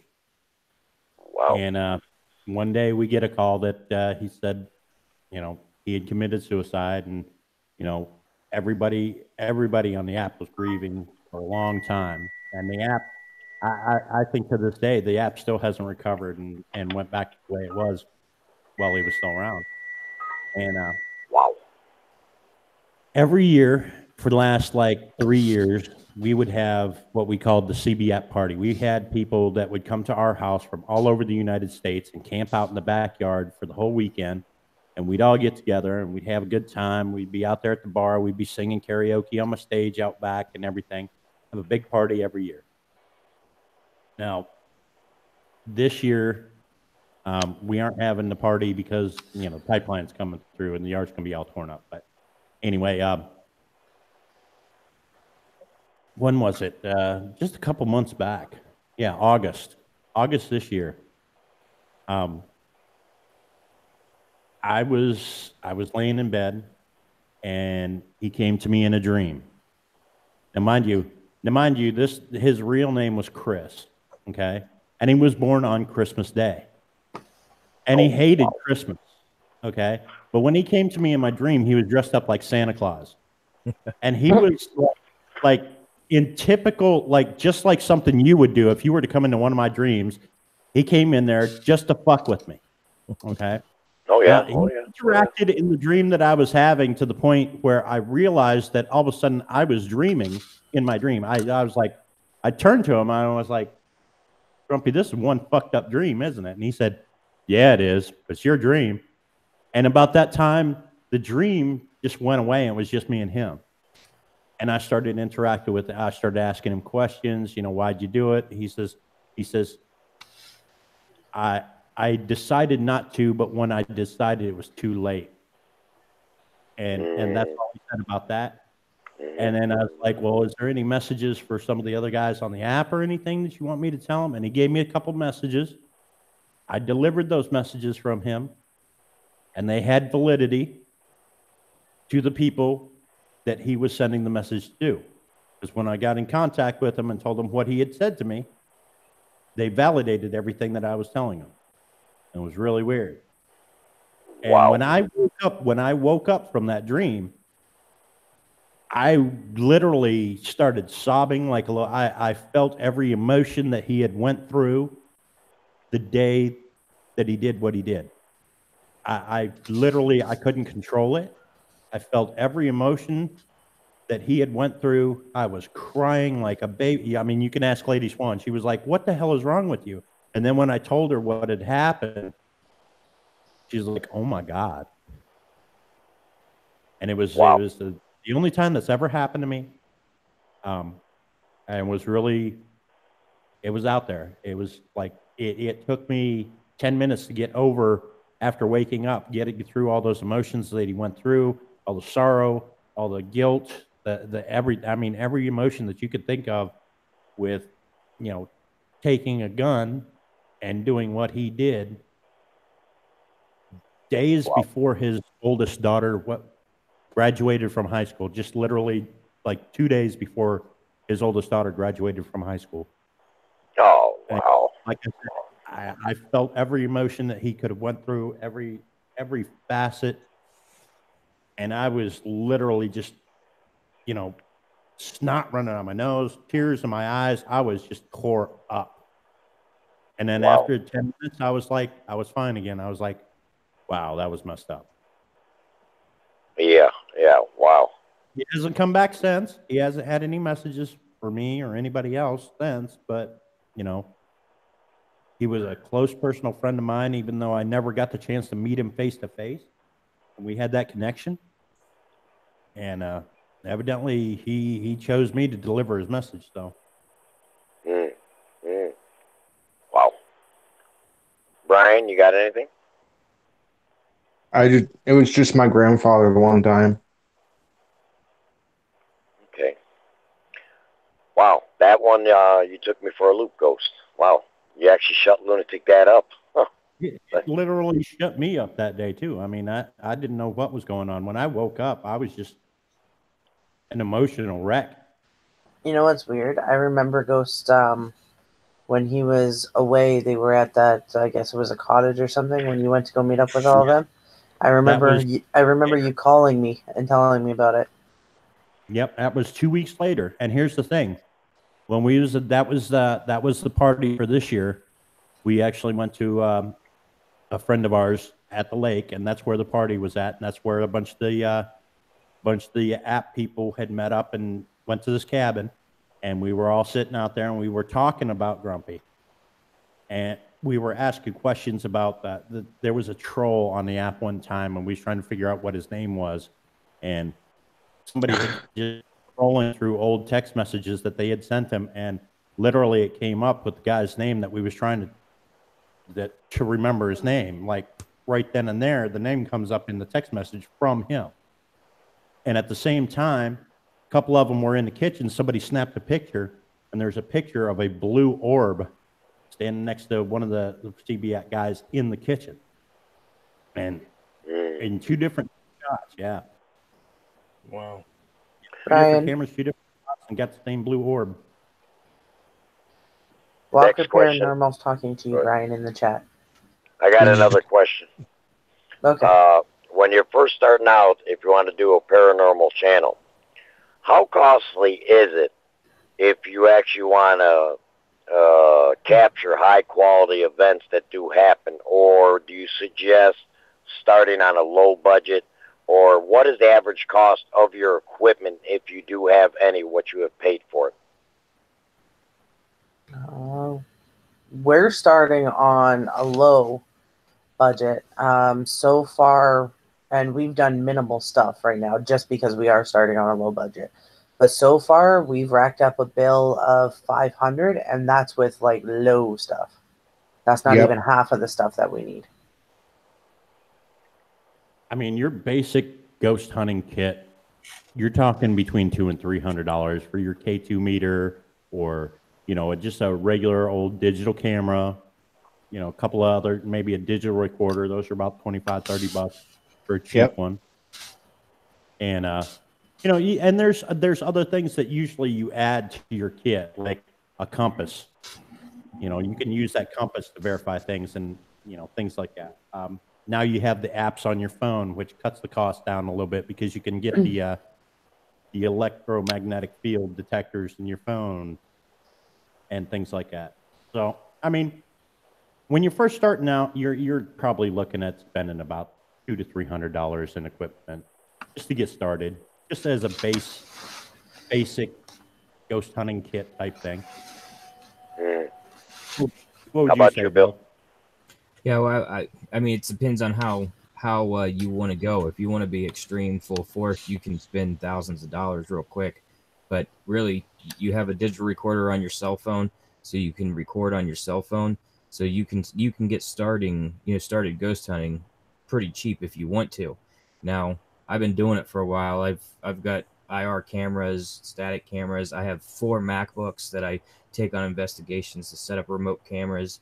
I have all kinds of equipment. Most of it I don't use because the best stuff is really just catching EVPs. If you can catch EVPs and you know, if you get a K2 hit at the same time you get an EVP, that's pretty impressive, you know, results. Or if you get some other, you know, sometimes that people use like humidity levels. The data loggers that are out there now can, you know, take temperature readings and everything at the same time. So, you know, it's if you want to get way advanced, you can spend a lot of money. I suggest start off small because you spend this money on this stuff and you don't use half of it. Yeah, and if you're tech savvy and you can do like the conversions on like the Spirit Box, you can buy a radio and do the conversion on those, or you have a couple of old Connects around for Xbox 360, and you can do the Connect conversion for your computer and stuff like that. You know, you can get some pretty nice equipment going if you're tech savvy for a minimal amount of money. I mean, before you ask another question, Dad, Mystic Angel wants to know if anyone has had any dreams about like a past life of themselves. ooh, past life regression. Yeah. Oh, I want the chat to ask questions. Go from there first. Ooh, touchy. I can't say that I have, but I know people who have. I mean, I really haven't. I haven't either. And I have, but it wasn't anything like miraculous, like phenomenal. You know what I mean? It was just kind of a day-to-day kind of thing. Tara wants to know, what do you all recommend for beginners, or is like, do you have to use SB? She says, or can you use a phone? You can use a beginner. phone. Yeah. Speaking of which, Tara, the one video, the St. Andrews investigation, I used an app on my cell phone. And it came out crystal clear. what I started out with was just a little camera like this, you know, one of them little Fuji handy cams, Yep. something like that, and a $25 digital recorder from Walmart that you can pick up, like when they have their back to school stuff. Yeah. You pick them up real cheap then. And Yeah, this is I the got- Walmart Olympus. yeah, matter of One. fact, I've got that same one. Yeah. Yep. And then I picked up at Radio Shack, and they sell them at Walmart too. Yep. Sometimes they're hard to find. It's an IR thermometer. It's That one's basically nice, Bill. it's a grill thermometer, is what it is. It takes temperature, ambient air temperature readings, things like Nice. that. That's my first Yep. basic hunting kit. The camera, the digital recorder, and the IR thermometer. That's what I started out with. Mm-hmm. Have you guys seen the S box from Ghost Stop yet? No. I haven't. No. I haven't yet. I made a video for it, like an unboxing, and this is just like an SP7, but it's a Spirit box. Scans forward, reverse, multiple different settings, and it also takes an SD card. It records too, so it records what channels, the channels that it's scanning. It records, so you can do EVPs right on it. So it's pretty neat. It's like $60, $70. That's a bonus. Yeah, I really like it. Yeah.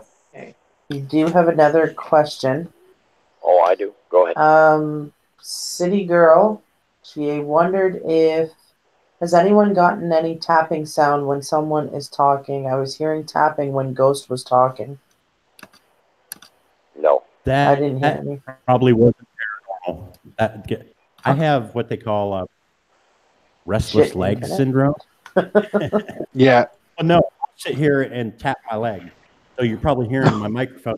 You know. Yeah. We'll save that for Takeover Tuesday, Ghost. Yeah. You know how hard it was. I know. That's why I said, let's save that one. Thanks a lot, babe. Look what you've done to us all. Listen, you guys chose to hang around me. I told you I'm not Next responsible question. for any therapy. Hey, paranormal people, next question. I asked this before on multiple guests that have popped up on Brian's and Ghost thing, but I'd like to get your take also on it, Bill. Is there certain days that you feel like they always talk about Halloween at a certain time and everything else, that there is higher activity of the paranormal, or is that just some made up bullshit? I don't know that it's made up. It could correlate with a time that something happened that could cause that activity to be heightened at that time. But paranormal activity happens 24 hours a day. It's just easier to capture evidence at night when it's quiet. That's the reason, really the main reason that you investigate at night, because there's not people out running around driving garbage trucks picking up stuff, people moving around cooking dinner or whatever. So it's easier at night because it's quiet. And then when it's dark, it heightens your senses, so you're able to hear better. And different things like that. That's the key things that you're trying to pick up on.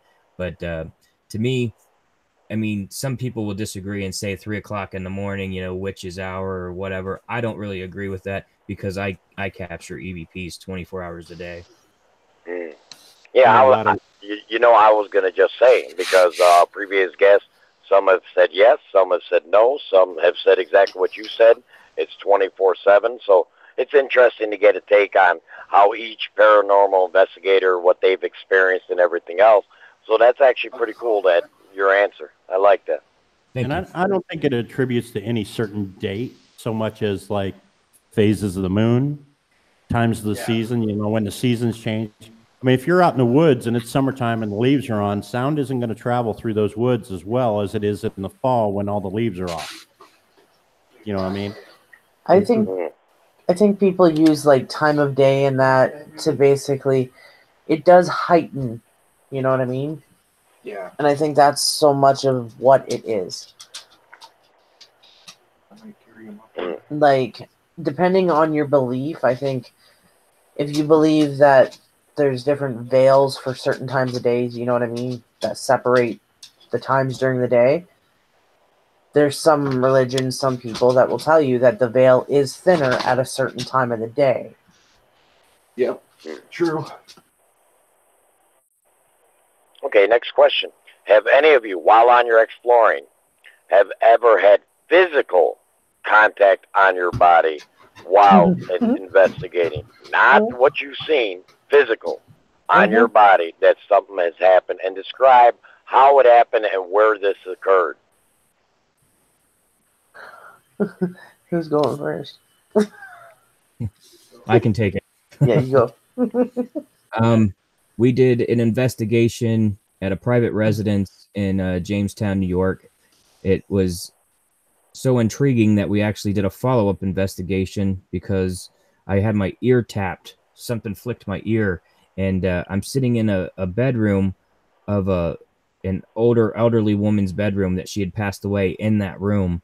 And strange story to go along with the creepy factor, she was confined to the room and they had the baseboard heating, and she used to take a stick from a tree from outside and stick into the heater coils to get red hot, and she'd scratch her head with it. I don't know why, but this is what was told to us. Wow. So this lady's grandmother that passed away. So then I'm sitting on the bed. This is a different bed, but the same position where her bed would have been, and we're trying to communicate with her, and something flicks my ear. And I don't know if it was her flicking my ear or her stick flicking my ear or what, but it's caught on video. It's a older video, like 2011 or 2012.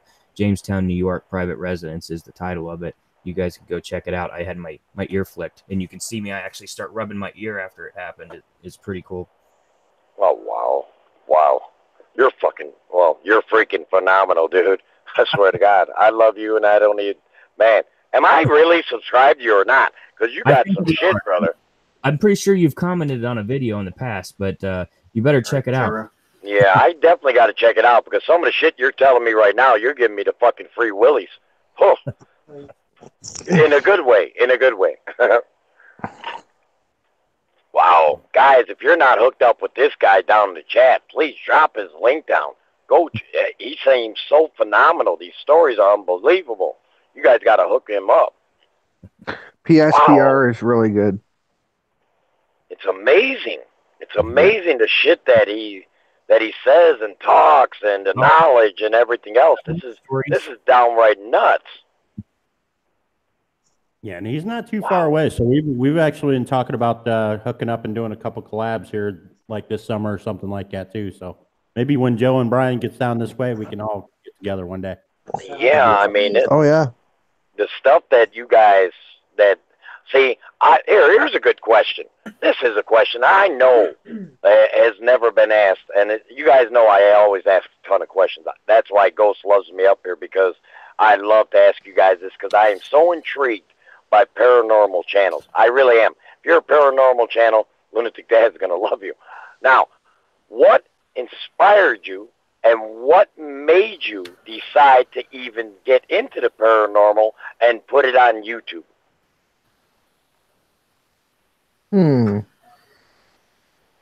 I think just my experiences growing up and dealing what I deal with on a daily basis. There's so many unanswered questions for people that you want to be able to help them, and you kind of feel like before you start actually talking about it, you kind of feel crazy when stuff happens to you that you can't explain. So when you have validation from other people, you don't feel as crazy. Exactly. Ghost, Bill, anybody? You know, I started my channel out with Ghost Mafia was basically my name.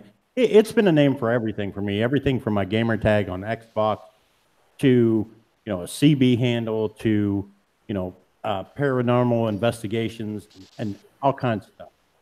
But I think the one of the things that kind of got me into the paranormal investigations and YouTube as well is that there is a house on Belmont Street in Bel Air where I live, and I know the owner, or I knew the owner. We kind of have a little falling out because he didn't like my assessment of this house on Belmont Street in Bel Air. And I literally was in this house with her. We did a couple of, I used to have a radio show called Haunted Valley Paranormal. And we actually did live broadcasts from this house. And the owner of the house has a book and a DVD about this house in Bel Air. And she has really hyped this place up as a tourist attraction, haunted location, and to the point where it's been on the Travel Channel. It's been Zach Bagans and his crew have been there, and literally he has hyped it up to be the next Amityville. And where it is, there is activity in this house. It's not the activity that she claims it to be. It's literally really hyped up for views. She makes money off this house. That's how she makes her living, and that's why she does it. And back before I started my YouTube channel, I kind of exposed her for doing what she had been doing in the house and things like that. And I got a lot of flack from it all over the place on the internet and things like that. But there was a lot of other paranormal investigators that had been in the house that took my side, and she pretty much walked away from it for a little while. And then here in the last couple of years, she's been ramping it up again. So, the house came into foreclosure status, and she needed to make money to pay the bills, so she started hyping it up again. So, but so that's what got you into it to decide to do it, or what? It's one of those things that if a location like okay, say like the Valencia axe murderer house, okay, if you were to go in there and you heard the story and you went into the house and you got real activity, that was just, you know, some E.V.P'S, maybe some hair pulling, smaller stuff. Somebody got scratched. You're not going to go out there and say, oh yeah, you picked me. I was picked up and thrown from this room to that room and demonic captivity. You know, I mean, it's a haunting, but it's not all that, you know what I mean? You're going to put it out there as what it is, not try to hype it up to milk every penny out of it that you can, you know what I mean? And it's the real aspect about the ghost hunting and things like that. You know, I want to put actual facts out there and not embellish statements just to inflate the pocketbook of the owner of the house, so to speak, if that makes any sense. It actually really does. It really does. How about you, Bill? Well, I kind of touched on it when we first started, but there was some paranormal activity in the house that I grew up in that kind of sparked my interest, and I just continued it and actually intensified as I became an adult. It consumes a lot of my life, watching paranormal shows and YouTube videos and everything else. But we started off, I was in a different group, and we had kind of a fallen out paranormal group, and I started my own group because of it, and that's PSPR, which stands for Pennsylvania Society for Paranormal Research.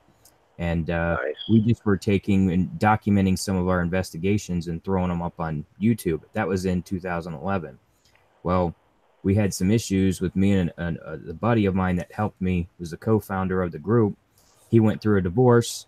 He owned most of the equipment. Well, as a group, we purchased it as a group, but he was the main owner of it. Well, they went through a divorce. He sold the equipment. The group was defunct for quite a few years, and late 2016, I started bringing it back, and April of 2017, I started really focusing on the YouTube channel with 33 subscribers, and now we're at 2,745 subscribers, and nice. That's where we're at. So, I mean, that's why I got into and YouTube. Would you guys say, all you guys on here, would you guys say that because I know sometimes you guys bounce different stuff and everything else, except Bill's strictly pretty much the way it sounds, straight paranormal investigating and everything else. But would you guys say that people are more in tune when you do the paranormal investigations on YouTube, or does it not really matter on your channels? Which one do you get the most watch time, most interest, most talking in chats and everything else? Which one do you think is more for you guys on your channels? Well, I think the creepier and the scarier places you can go get more views. We don't always do paranormal. We just did a video in an abandoned ski resort. And I mean, that's just a creepy place. It's abandoned. So, I mean, that's getting pretty good views. But I think the investigations, where you capture some good evidence, the best evidence for the video, if I throw that in the front as a teaser on the video and then start playing the video, people tend to watch it all the way through to find out exactly what happened. Nice. How about you, Ghost? What do you think? I'm sorry. What was the question again? Oh, wow. Are you sub hunting again? While on a live stream? No. I was asking questions at the time during the show, and what I was asking is that on the investigations or paranormal on your channels, because I know Bill is a lot, and he did an excellent explanation of it. Thank you. Far as which one on your channels are they more into, the investigations or some other stuff on your channel? Which one do you think your audience is more captured? Like I said, I can't see the chat because you guys know I'm driving and everything else, so I can't see the chat. Are they more intermingling with the paranormal stuff and an investigation type deal, or say if you do sports or just general shit? I mean, I do a lot of different stuff on my channel. Everything from like woodwork DIY to tutorials for YouTube, hooking up equipment, paranormal stuff, dumpster, all over the place. So I'd range different view counts on different types of things. I mean, like the concert, like Jamboree in the Hills, and do video from out there. That goes through the roof. I mean, I'm almost got 1,000 views on that in 3 days on that, and different things. I think when I do explores and stuff, I don't get a lot of view count on the videos I upload for explores and things like that compared to doing these shows. I get a lot more interaction with my audience from the shows, and that the audience likes the interaction, Yeah. things like that. So I get more views on doing E.V.P's and highlighting other paranormal channels, bringing them up, and interacting with them, and networking with them. Like with Pspr, they're not too far away. We're talking about doing some collabs this summer, and that might lead somewhere, some videos and things like that.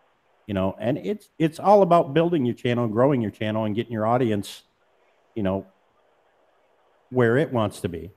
And I love my audience. I love the audiences that we have, and they're some of the best people out there that I know, because we've done the payback streams, we've done fundraisers.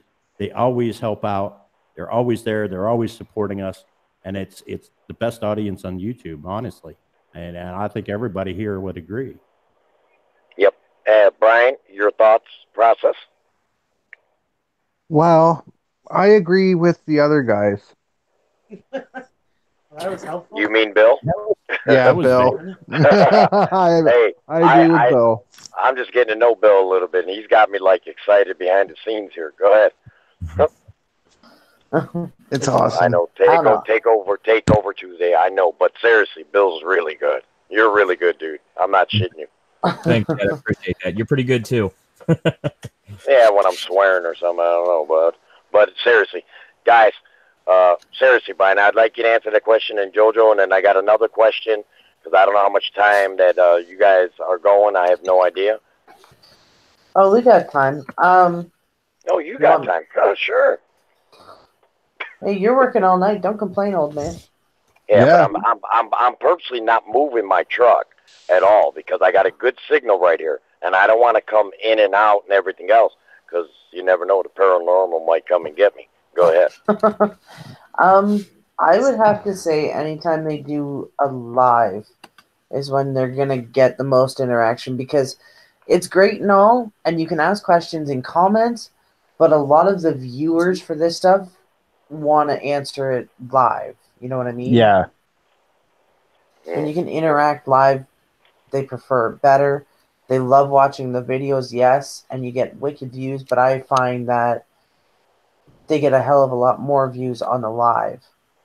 I think if you could do a live investigation where you had somebody reading the comments, where if somebody in the chat seen something, like something walk through behind me, and they can alert us to what's going on, and we can react to it, Yeah. and find out, investigate that specific instance coming from the chat. I think that would be a great one. But problem with that is a lot of places that you go into, it's not like an abandoned house is going to have internet. Okay. And so you're pigeon-toed by the fact that your internet service is provided by your telephone, and it most of the time it doesn't work out. It's going to be grainy. You're not going to have that good quality video. You really need someplace where you have really good service, or there is internet in the place. Exactly. Next question I got for you guys. Have any of you ever, when you went on something, taken somebody with you that has no idea about paranormal? And if you have, what was their reaction if something did happen?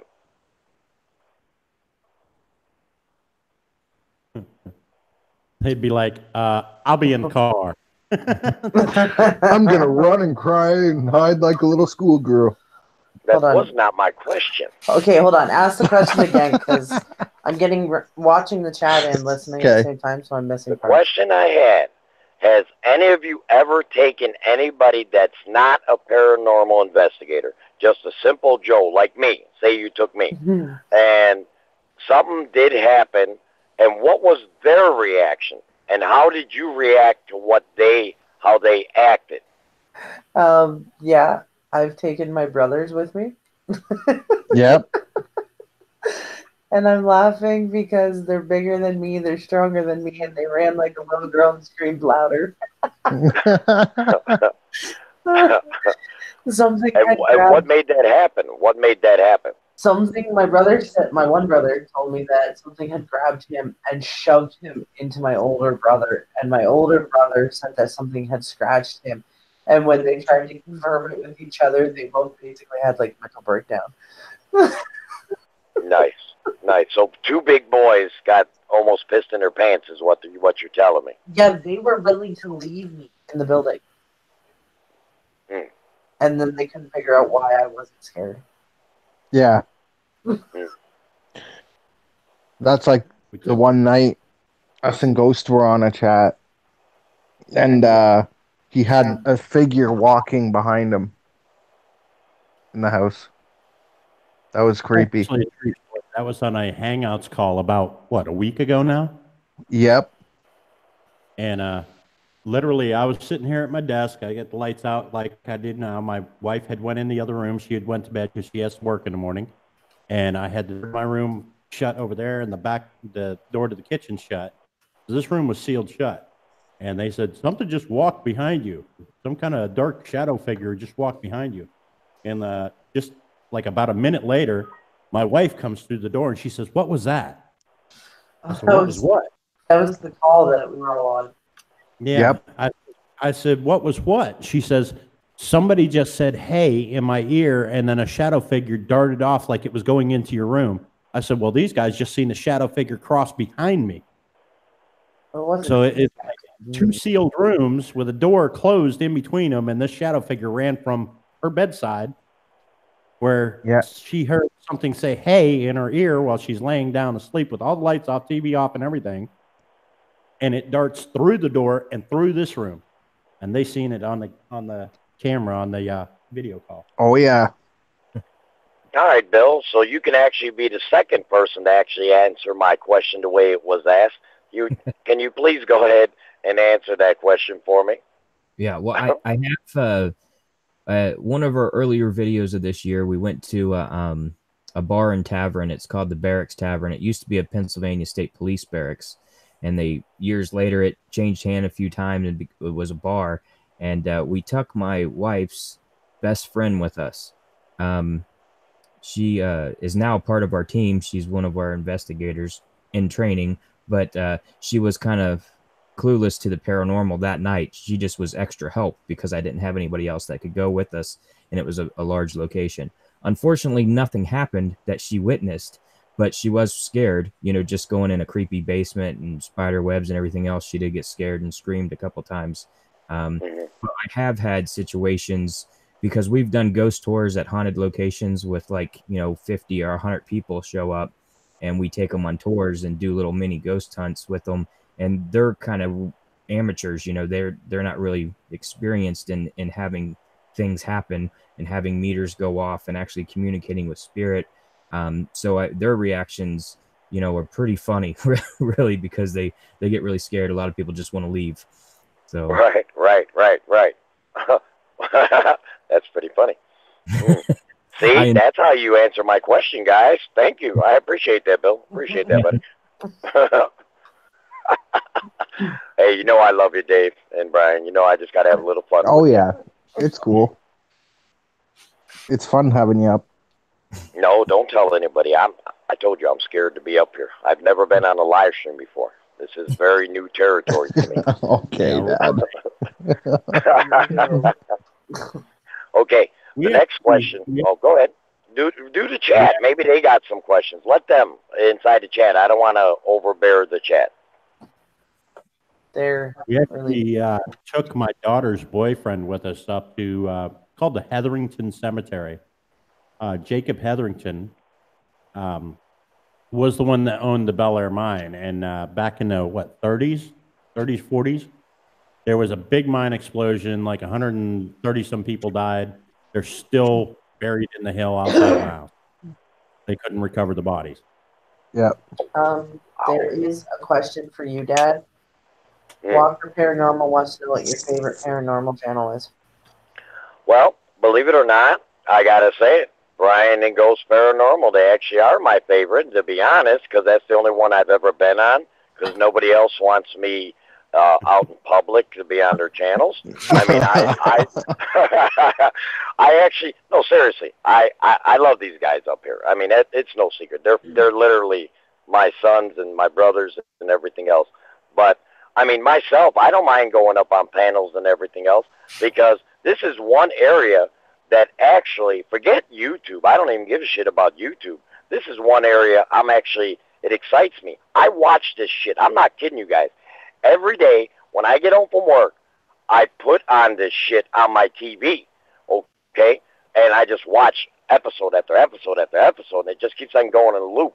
So I really get into this. Plus, I've had my own paranormal experiences. I explained that before when I was up in these panels in the past. You know, I've literally had my brother who's passed away as I'm driving home in my Mustang, literally in my passenger seat. I seen him. I pulled the fucking car over, part of my French if you're young in there, and I literally called my wife. I would not drive home. My wife had to come out where I was and drive the car, because I was literally, that's why I asked what was the reactions and everything, because me not knowing shit about paranormal and everything else, and to see that, scared the living hell out of me. So, I mean, it was, you know, that's why I ask the questions I do. They may sound a little bit redundant, but you get new people coming in, and I always like to get, when you guys put another guest on, I love to hear everybody's opinions as it's going along, what their opinions are, because you guys have been, like I said, we've had so many up on here that you guys don't all 100% agree, which is okay, because there really, in my eyes, is no right or wrong. I mean, it's either you experienced it or you didn't, one or the other. Yep.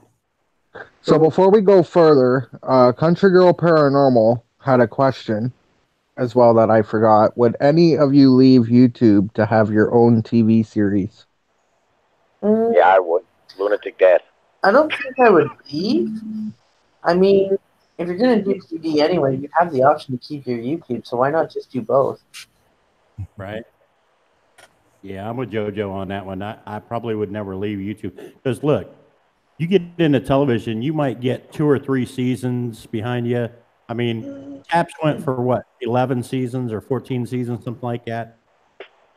But eventually, you know, television, it doesn't last forever. Okay. Ghost Hunters is going to come back now, I hear, this year. Oh yeah, I heard they are Ghost Hunters. But I mean, there's no That's guarantees. my favorite, by the way. Might be run for a few seasons and then get canceled for a bigger, better show. Yeah. But your YouTube is always going to be there. Always. Unless you get hacked and someone takes your channel down. Now, why would you say that? Hey, I just had a little fun. Come on, Dad. You can't be dead serious on these panels. Jesus, lighten up. Poor choice of words. You're on a paranormal panel and you're like, you can't be dead serious? Well, yeah, I got to have some fun with it. The dead. My Lord. My Lord. Can't help you, sorry. So does anybody else have a question in the chat before I go on with my next chat? Because I don't want people in the chat be like, man, Dad's just a big bully. He just goes ahead and just takes over. I don't want to be that way. So you got anything else in the chat? What is your City Girl asks, what is your scariest paranormal experience? Ooh, that's a good one. Well, not mine. Can't ask me, because I already told you mine. I had to get the hell out of my car and wait for my wife to come and drive me home. That was mine personally. But I don't know shit about the paranormal. I really don't. I just had some weird stuff happen, but I can't explain it. Like you guys got, like here, this is a great question to you guys. Sorry, City Girl, but Dad's old and he forgets sometimes, so I got to get the question out. Then you guys can go to City Girl's question too if you'd like. What is, on these meters, what is considered a high EVP, or it's just detecting something? Is there certain numbers on these machines that'll let you know that there's something there? I don't know, how is this rated?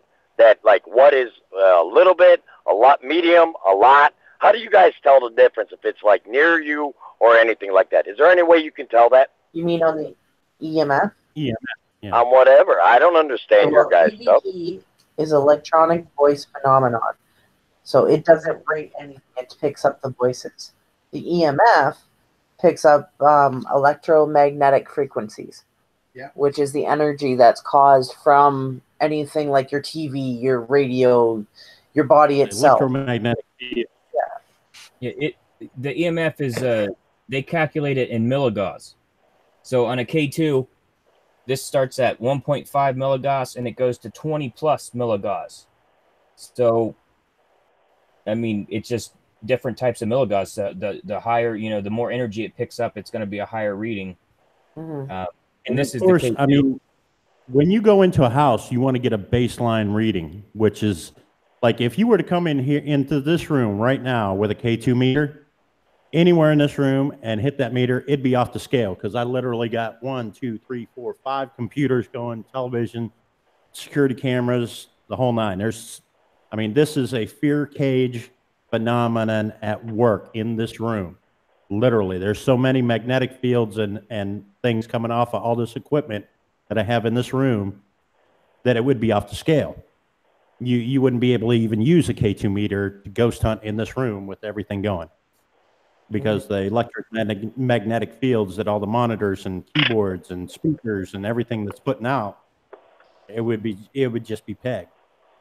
But you go into some place that has no electricity running in it, no Wi-Fi, no connections, and you do a baseline and there's nothing, then anything you pick up is going to be higher than nothing. There's something there. Something's giving off an electromagnetic field, whether it be spiritual, paranormal, or whatever. Or, there could be a magnet inside a wall, or, it could be anything. But you can track it. Now, if you take that K2 meter and you track it to, a certain spot in a wall, yeah, there could be something magnetized down in that wall. Old houses, you always find stuff inside the walls of old, turn of the century homes and things like that. But if you're standing in the middle of the room and you're picking something up and you move out towards the walls and all of a sudden it drops off and there's something in the middle of that room and there's no walls there for anything to be hiding in. You got something. Yeah. Country Girl does have a question for Ghost and Brian. She wants to know if you would ever bring anyone up on panel that doesn't do ghost hunting, but has dealt with spirits. And they actually had. No, besides that. They actually had BR Fan TV up. He doesn't do any of that stuff.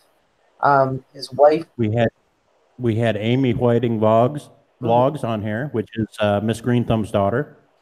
We've had a few people on. We've had Lilith Nova. She does like weird occurrences, but not paranormal.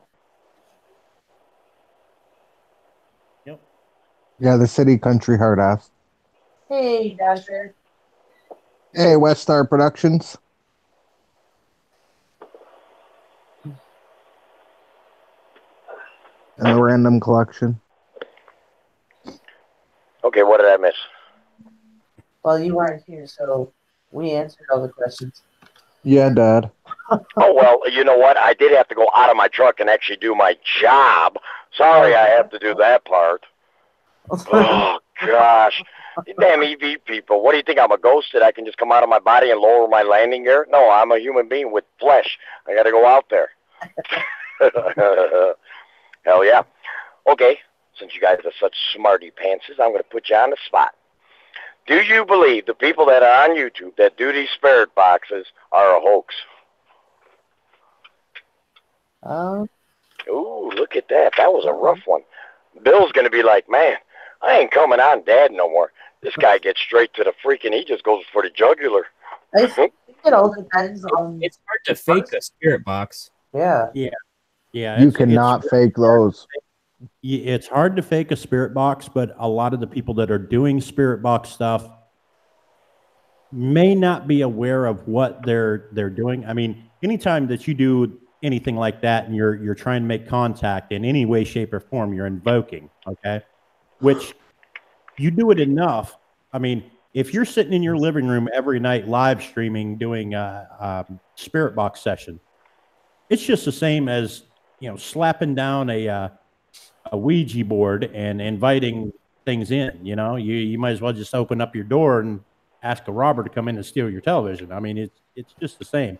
If you don't know what you're doing with that equipment, and you're doing this every night, night after night after night after night, just going live doing spirit box sessions, you're asking for something negative to come through. What's your thoughts, Bill? As far as faking a spirit box, I think that you can misinterpret the spirit box. Sometimes, messages come through that might not be a spirit. It might just be the channels that it's picking up, and you can interpret it as a word. That's why I like to try to ask questions with at least 2 to 3 syllable words, because as it scans the frequencies, you're only going to hear on a channel of a frequency as it scans. So if it says something like, supercalifragilisticexpialidocious, you're pretty much sold that it was a spirit talking to you. Exactly. It's funny you say that. The only reason why I asked that was because I was on Francis' House of Spirits, and my brother, who has been passed away a while, and she actually, and it freaked the living hell out of me. I believe in them. I just want to make that known out there. Is I heard, the chat heard, everybody heard my brother's name, Michael, because she tried to contact him for me through the spirit box, and he said Michael, real quick, just Michael, and kept on, and I go back to that video that I was in the chat, and it kept on saying Michael. I didn't misinterpret it. I wasn't imagining it. I was in my room, had my earbuds in, completely quiet, and even the chat put all down in there, Michael. Freaked the living hell out of me. I was like, how in the hell I'm asking this, and I'm on a YouTube, and it's able to answer me? That's why I asked you, is there, maybe I freaked out, or maybe I'm damn hallucinating, but I know I heard my brother's name, Michael.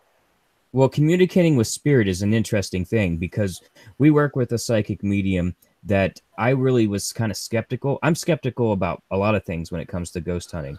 I believe what I capture, and you have to take people, even like if you have a client call you up and say, hey, we're having this happening, you believe what they say, but you want to investigate it for yourself and find out that the claims that they are stating are actual fact, and not pipes banging in the wall in the middle of the night, the refrigerator running in the middle of the night making sounds, those kind of thing. But the psychic medium that we have in our group, her name is Sue, and we were doing an investigation at a location up in New York, and she had no idea where we were. She can call, she can call us on a cell phone and channel us somehow and pick up our location. And she give us information about the location we was at, and she had no idea. We were doing the White Inn in it's like Faulkner, New York. It's like an hour from here. But she told us she sees a white building, which the White Inn. She says that somebody committed suicide there, and she's picking up the name Malone, and the owner committed suicide in the early 1900s. He had an in-house suite on the hotel, and he hung himself in the closet. And she picked up the suicide of a hanging, and she said his name was Malone, and his actual name was Maloney. So when that happened, that was the first time that I was like, I was shocked, because a psychic medium told me information that I could actually believe. Because, I grew up with Psychic Sylvia on Maury Povich, or whatever. I know what you're talking about. I know what you're talking about. So, it finally made me a believer in her, at least. And there's been multiple cases since then that we've pieced together these puzzles of an investigation through information that she has provided, and it's just amazing what we were able to find out. Wow! And when you go into investigate, you have to go in with the premise of debunking what claims is there. So it's like ghost hunting itself is Occam's razor. When all other possibilities for debunking a claim has been exhausted, the paranormal aspect has to be the one that's left, the easiest explanation. When you can't explain anything else otherwise, then more than likely it's going to be paranormal. But I know a lot of times that I've gone into houses and they said, there's a strange noise coming from the basement. It always happens at this time. You go down there and there's an old timer for a light for the front porch that's still running, but it's not connected to the porch light anymore or something, and you get that click and they're hearing that reverberate through the floor into their bedroom or something. And it's just like off the wall stuff that people just tend to overlook sometimes. Or the light flickering. I get light flickerings a lot. Like our lights are flickering, and then you realize the light bulb was coming unscrewed a little bit. You just do it a quarter turn, and it's tightened back up, and it doesn't do it anymore. Yeah, I mean, and then there's the ones that are real. There's no explanation for it, and you're like, well, okay, then the possibility is real that it's paranormal, and we're going to get some equipment in here and see what we can't find out. Well, that's why I do it, because if you get a claim that they've given me and I'm able to document it, that's awesome. That's why I want to put it on YouTube. Would you guys say, all you guys, when you guys all first started out, was there a lot of backlash on you, calling you either fake or just making shit up, or, how do you guys deal with when you got a lot of people out there who really don't believe and doubt you guys, what you guys are saying and doing and everything else? How did you guys deal with that to even get to this point? Well, since I'm a skeptic to begin with, I'm not going to believe you. If you have a claim, I'm not going to believe you unless I'm there. I'm not going to tell you that I don't believe you because it's your own belief, because you're not going to. So, if I'm there and experience it and capture it, that's my main goal, is to capture the best evidence I can with the tools that we have through our equipment and audio and video. And then, if you don't believe me after that, that's on you. Yes, see, I've been called that since I was a kid, though. Like my own family used to tell me, don't tell anyone, they'll think you're crazy, they'll lock you up, things like that. So I mean, to me it just goes in one ear and out the other. And yes, I get more backlash for proving wrong than what I do for proving shit right. Like, okay, I had one instance where we was in Bridgeport, Ohio, and the claim was his mother's picture flew off the wall. This kind of goes along with what Warsaw had just said in the chat about explaining how a mirror comes off the wall. Now, there is a lot of mines in this area, and then they were working just north of Bridgeport on the highway, where they're actually blasting alongside the road and cutting the hillside back to expand the highway. And come to find out now, yeah, the picture was on the wall. It was hung. It was loosely hung. We'll say that. But I told him, I says, the next time it happens, write down what time it happened and everything. And every time it happens, write it down. And we came back, and he had his little logbook, and the picture kept coming off the wall. The same picture of his mother. It was a portrait that somebody painted of his mother, kept coming off the wall, and he was thinking it was something paranormal.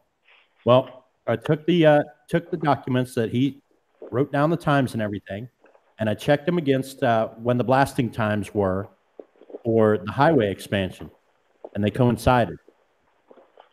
So not just in one case, but in 5 separate occasions, when that picture came off the wall, evidently the reverberation through the land was enough to vibrate that picture off its hanger, and that picture would come off the wall. And it coincided 5 different times. And I was able to, once might have been coincidental. 2, okay, maybe. But 5 separate times, yeah, I think it's a pretty safe bet that, the blasting a couple of miles away is knocking the picture off your wall. You know what I mean? And people didn't necessarily like that answer, but it was an explanation as to why it was happening. And, I don't think it was paranormal. I mean, that was the only claim in the house, that was just his mother's picture. And like I said, it wasn't that picture on the wall to begin with. Exactly. It wouldn't have taken that off that nail. It was just a smooth pin nail. It wasn't like a screw in the wall where it had a lip to catch on, so it was just sliding off the nail. And, he didn't like that explanation, but it was based in fact, the times coincided. Can't really say much about that, But yeah, I get a lot more flack for proving stuff wrong than, proving that there is actual paranormal activity going on. So, How about you, Brian? Well, I feel the same way Ghost does. Like, How much flack do you get for stuff? oh, how much? People telling you that you're fake or that they don't believe it. Oh, I get it all the time. And how do you deal with that? I mean, have you had any instances? Have you ever been physically attacked? Has anything ever happened, through your experiences of that, getting into the paranormal and doing this? Nope. Okay. Pretty straightforward. Yeah. Yeah, Brian says, yeah, you mess with me, I'll whoop your ass, so kiss my ass. Yeah. That's all good. That's all good.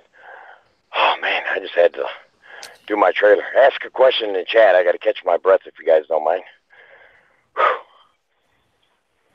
Oh, yeah, we can do that. See if there's something in the chat. Well, hold on. I just have to answer something. Walker family, if that's the case, then maybe I'll see about getting a babysitter and we'll figure something out for tomorrow. But I still have to take little man shopping. Yeah. Don't screw with Ouija boards from Warsaw.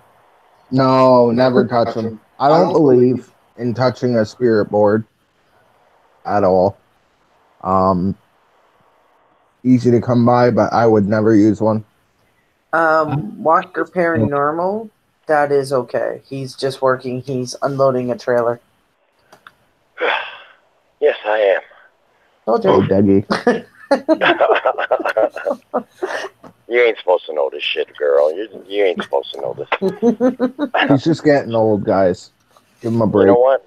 I'm saying, I come up on here with my own free will and spend all this time with you, and you call me old. Wow. I love you, Dad. I love you too, Brian. It's all good. So there's a question for Bill. Have you done the Ouija board yet? And will you? If you ever haven't. I haven't messed with the Ouija board since I was a teenager. And I felt that way for a long time, like, don't touch them. It's a bad thing. But after talking with our psychic medium, she says that Ouija boards are the same as a spirit box or a K2 or E.V.P. session, because you're opening up that communication and talking with spirit. Now, at any point, you can have an evil spirit or a demon, if you want to call it, come into that communication. And so any type of communication with spirit can be dangerous. So I'm more open to use a Ouija board now after her explaining to me that it's just as dangerous in communicating with spirit in any form. Yep. Exactly. Every person before you, Bill, that came up here, they all, strongly said, nope, no way possible. Yeah. And I used to be that way. But that's why after investigating so many different places, and I've investigated over 200 locations myself.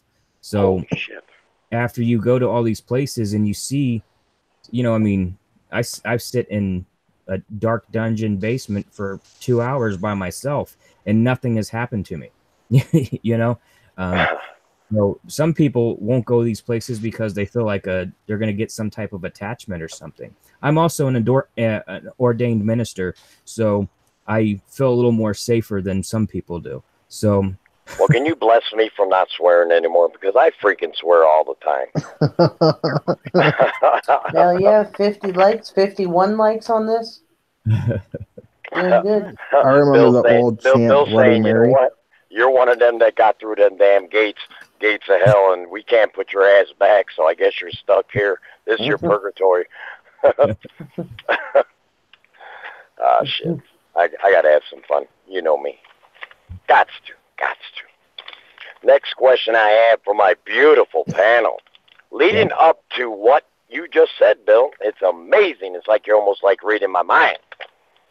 Do you believe and I've asked this before on the panel, but I want your thoughts also. Do you believe that entities or paranormal activity happens to those that believe more or does not believe whatsoever? Which ones are more open to invasion? I'm not quite sure of the question. Well, do you feel that if you don't believe that you're more susceptible to be invaded? Or if you do believe that you're more susceptible to be invaded because the spirit world or paranormal world or whatever, demonic whatever, is more apt to want to challenge you? Which one do you think you're more susceptible to? I think you're more susceptible if you believe in that or you have a faith, but you're ignorant to that. Like a lot of faiths, like Christian faith and that, tell you that you either go to heaven or you go to hell, right? They don't explain that your soul could get trapped in between or anything like that because in that religion, that's not part of it, you know? So I think if you have a religion and you're kind of ignorant towards the fact that it could happen, I think that leaves you a little bit more susceptible. You know what I mean? It's kind of like proving a naysayer wrong. I agree. I think that if you are more open to the idea of ghosts, you're going to experience more ghosts. Because let's be honest, if something is trying to make contact with you or with a person, are they going to go to the person that says, "Well, I don't believe in ghosts," or the guy goes, "Yeah, there's ghosts out there. I'm telling you, I've seen them before. Well, I'm going to go to that guy and try to communicate with him. I need to get a message to my family. Whatever." But I think you actually believe in spirits leaves you more open to experiencing things. The more open you are, the more you're going to experience. How about you, Bill? Well, I think that it's just the type of person, I mean, because like I said, I'm a skeptic paranormal investigator. I believe in ghosts because of what I've seen and what I've captured over the years. But I go into every case or every investigation thinking that I'm not going to capture anything. What do I need to do to be able to get evidence by going into this place? You have to research where you're going. You have to try to ask the right questions. Because if you go into a place and you're asking about Jim Bob and Jim Bob doesn't live at this place or never has or wasn't connected to it, you're not going to spark any interest for the spirits that could be there. I think. Well, what I'm saying is, are you more susceptible as an individual if you have more of a belief into that? Like you said, you're a skeptic. I'm just saying, just people in general. Yeah. Do you think that the spirit world or paranormal world or whatever, it can be demonic, it can be anything, that you are more, like they say, they put this one thing out there that I've heard since I was a little kid. Now, mind you, I'm 59 years old. They said that the devil or a demonic thing would more attack a virgin. No, we're not getting crazy now, guys. This is what I really heard, is that it's more susceptible to go after a virgin girl than it would be a person who's already experienced that. Now, this is only what I grew up with, and I believed that since I was a little boy. Now, mind you, I'm 59 years old. Mm-hmm. Oh, yeah. I don't believe that because I believe that when you're a younger child, a pure spirit, before you start to sin and you lose that capability to be able to communicate with spirit, when you're a small child, you're pure, you can see things and experience things in the spiritual world that you can't once you start becoming an adult and sinning. You lose that ability. Like earlier, everybody has the ability to do it. You just lose the ability. And I've seen in the beginning I was talking about my nephew in the house I grew up at. He would talk about the man in the mirror. He could see that because he was a child. He was a 2-year-old boy. He could see a spirit. I couldn't, but he could. And I've witnessed my own daughter walk in with her cousin in a hospital in like the ICU wing waiting room, like talking with people that were there. And I think it was probably, people that had just passed or passed in the hospital, and they're seeing them and communicating with them when they were a child, and you Oh, lose yeah. that. Wow. And if you're Wow. This is like amazing. JoJo that can retain it, however she does it, she's different and unique, to be able to keep this throughout their adult life, it's an amazing gift to have. I don't have it. I wish I did. Sometimes it's a pain. Honest to this God. It is.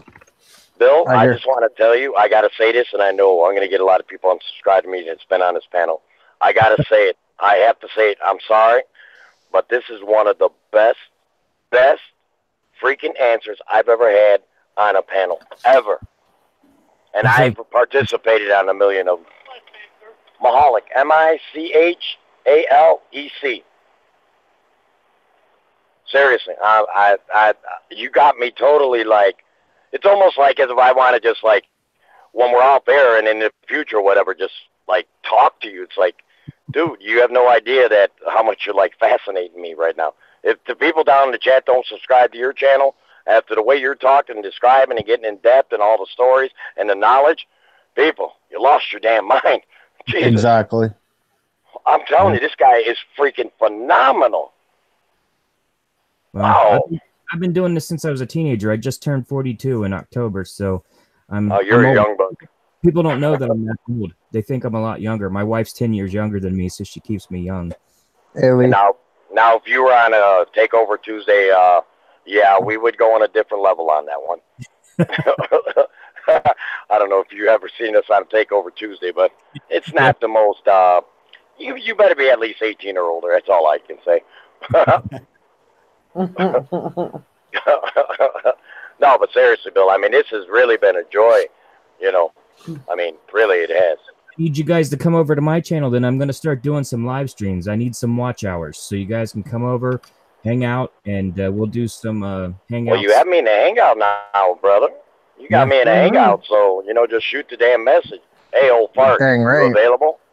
We'll come to your channel. Hey, I'm everywhere. So, seriously.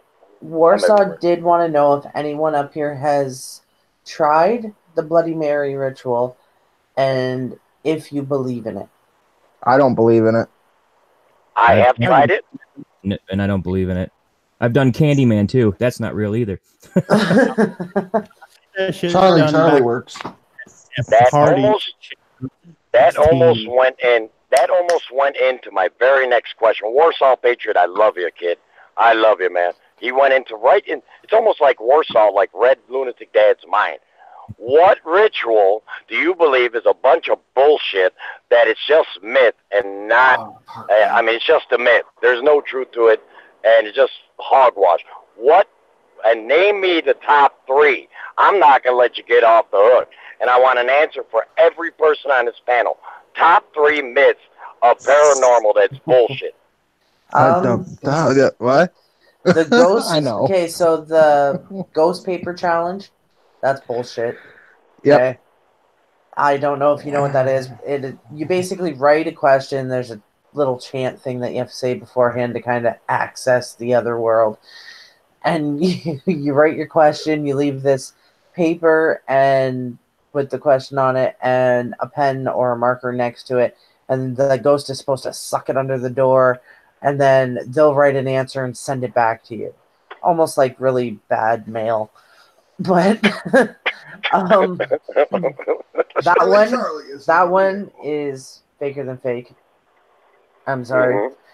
Bloody Mary, I'm on the fence. I don't believe Sister is fake.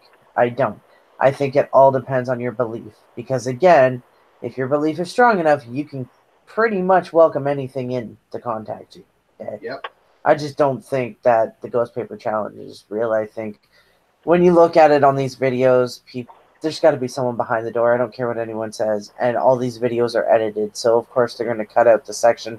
And they're going to be like, okay, leave the bathroom. And then they're going to show you an empty bathroom. You know what I mean? You're not going to know. Yeah. But I have to agree. I think my number one. Thanks for cutting me off, Ghost. Sure. My number one has to be that 3 a.m. Siri, haunted Siri bullshit. Well, I was getting I call there. bullshit. He said your favorite three, you jerk. Stop. I'm going to Panel interrupt this etiquette. panel. I am going to interrupt the question. One person at a time. You know I'm going to spank your asses. 3 answers for one person and then move on. Thank you. Now carry on. Am I allowed to carry on? Yes, you are. It Yes. is still Okay. your turn. Up yours goes. Carry on. Okay, anyways. Okay. 3 answers. You already gave 3. No, I didn't give 3. I gave explanation. Oh, my Lord. Can you please? Children. No, it's okay. Let Ghost go. Go It's ahead. fine.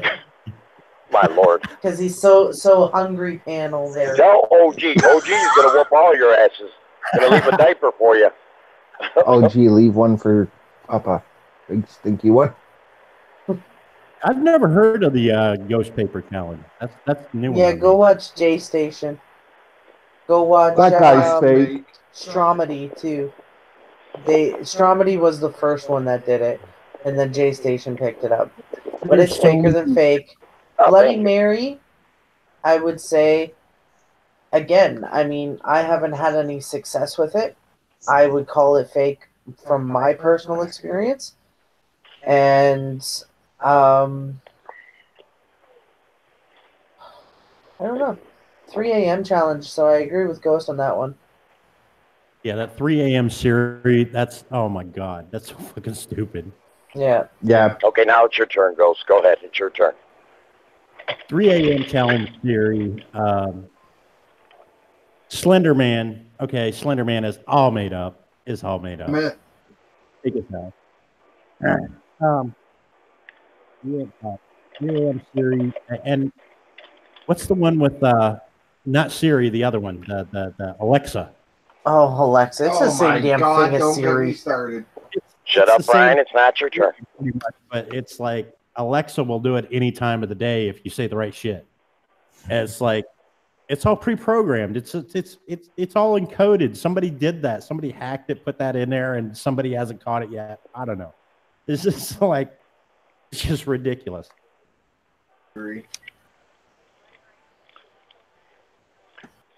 Who's next? Oh, Bill. Bill's like, see, Bill has proper etiquette on a stream. Proper etiquette. Right? I do We've too. been doing so good. This whole show has been beautiful. I got to admit, you guys actually have. I mean, we almost got like a simulcast going or a podcast going. This is pretty good. Go ahead, Bill. Your turn, buddy. Any of them.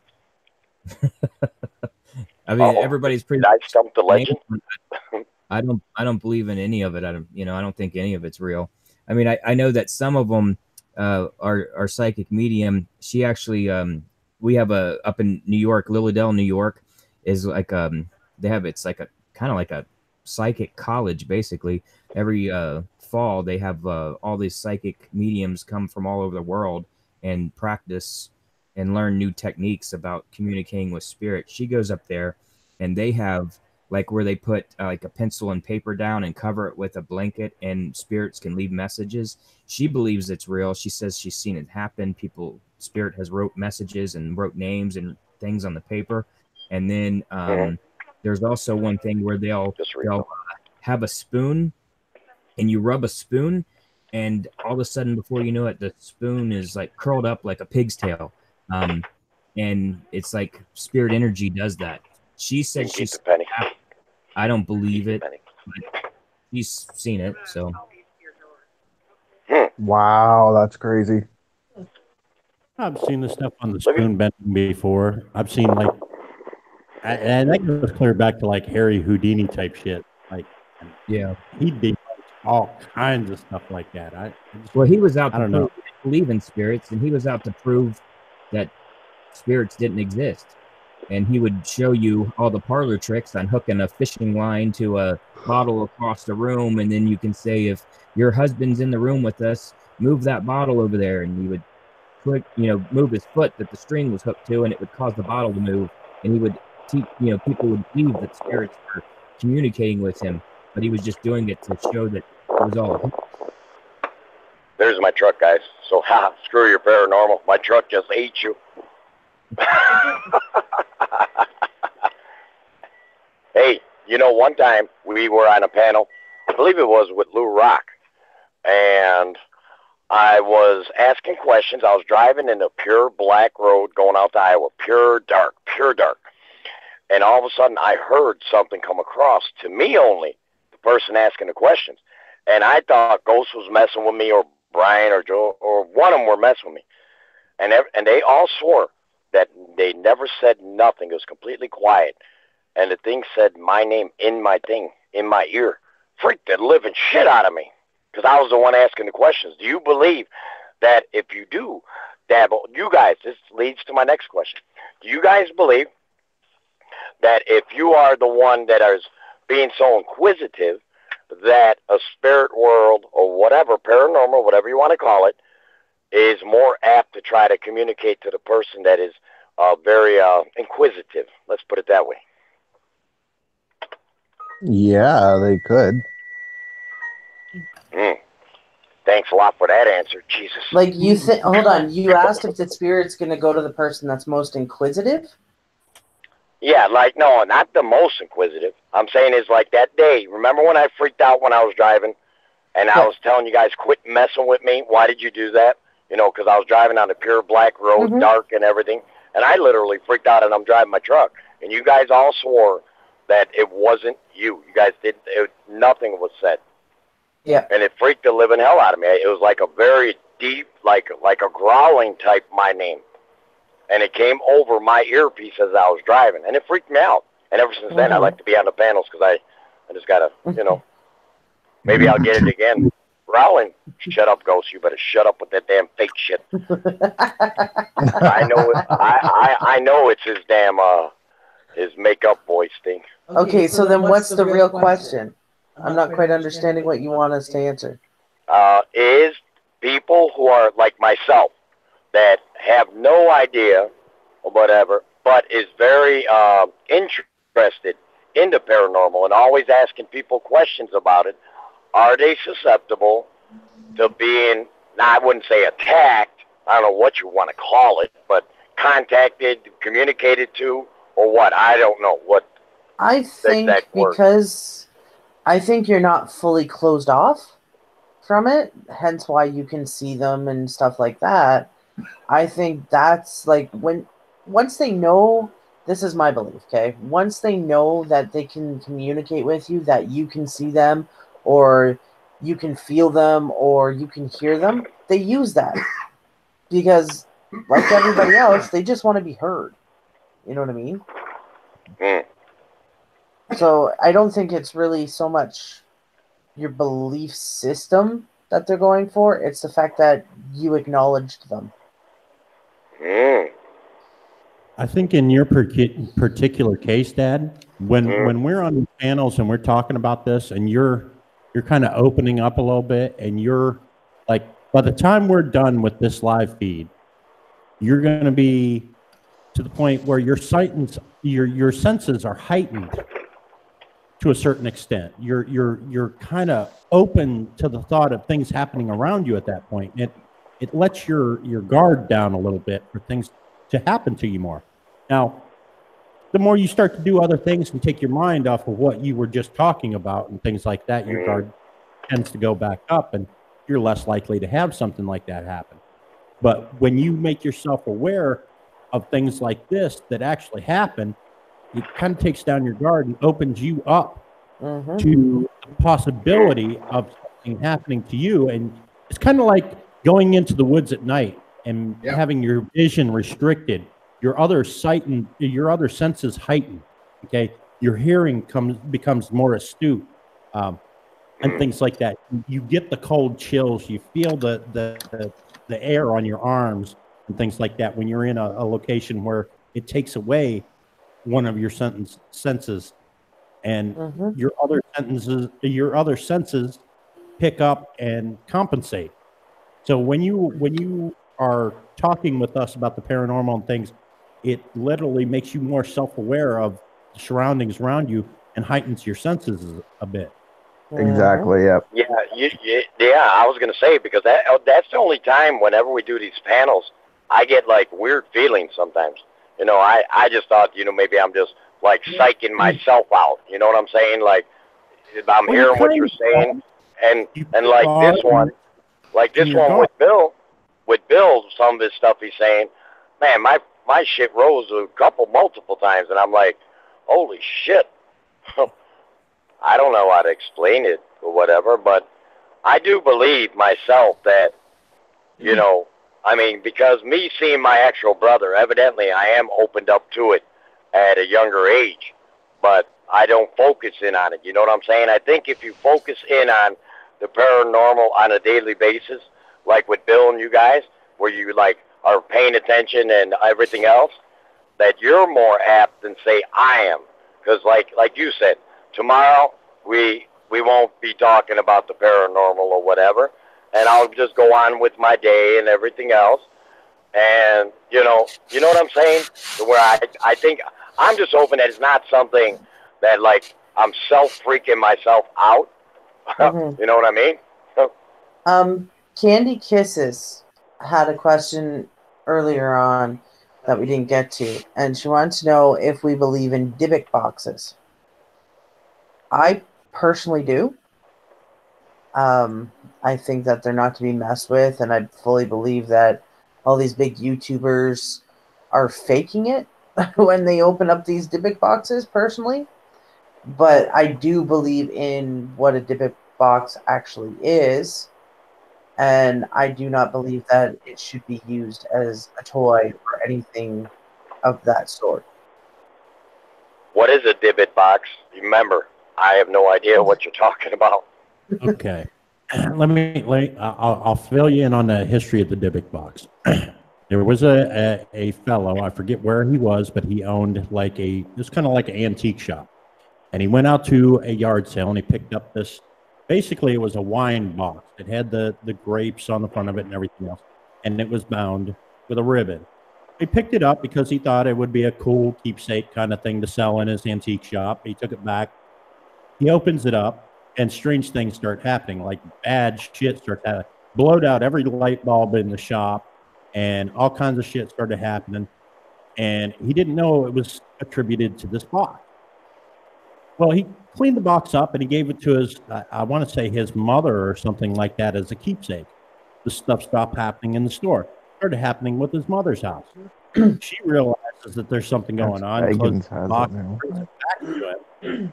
And, this is the only story that I know about an actual Dybbuk box. Now, all the ones you see on YouTube and things like that, I think, But the Dybbuk box is from World War II.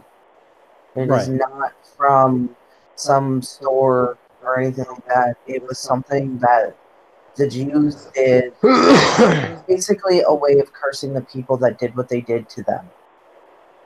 And they would store things in it, and they would also trap and conjure evil spirits, trap them in this box. And when the soldiers would open them up, it basically unleashed hell for these people. That's what it was meant to be. Wow. And that's where I heard the first story. It was actually somebody had picked one up at a yard sale that had in their house for a number of years, probably from 1940s, and ended up in an antique shop, and all this went around.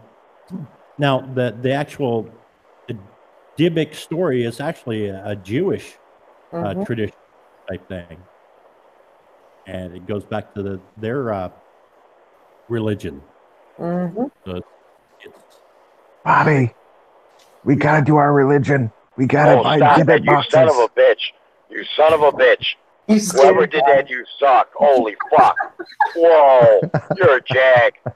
I swear to, oh my Lord. Didn't you replay that thing when later on, I literally, my steering wheel, I went, ooh, and my truck moved a little bit.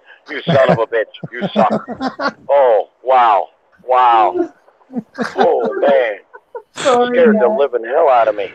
Oh, I literally thought it was connecting to me again. You bitch. Oh, oh man. That ain't funny. He's fucking trying to kill me. What's your take, Bill? But on the box? Yeah. Yeah. I don't know. I have a hard time believing that. Sure. I mean, is Jumanji real? No, I'm just kidding. I don't know. I mean, I think that anything can be real based on a religion if you believe in it. Because I'm not really that religious. I believe in God, and I believe Yep. that's why I believe that there's spirits, because there is a Holy Spirit.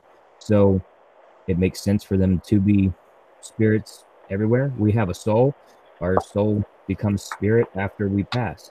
Our bodies are just the vehicle while we're here, and our spirit lasts forever. So Okay, based off that though, do you believe in demonic possessions then? I have never came across anything demonic.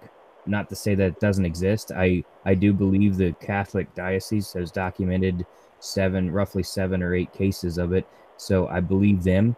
But I've seen the cases on stigmata and all that stuff. It's really intriguing. I just don't know if it's true or not. I mean, it's like the demon house. I don't believe the demon house was a real thing. I think that the Yeah. people exaggerated it, and just like Amityville. I don't think that Amityville. I mean, people were killed in that house, but I don't think that it was haunted. It was exaggerated. Yeah. They've pretty much proven that now. Yeah. But the whole thing with the Dybbuk boxes, like my thoughts on the Dybbuk boxes, I believe it's real, and I believe there might be 1 or 2 of them popping up now. But as many as you're seeing on like YouTube videos and Dybbuk box here, and this guy's got a Dybbuk box, this guy, yeah, I just don't believe that all of a sudden there's going to be 50 or 60 of them pop up out of nowhere. You know what I mean?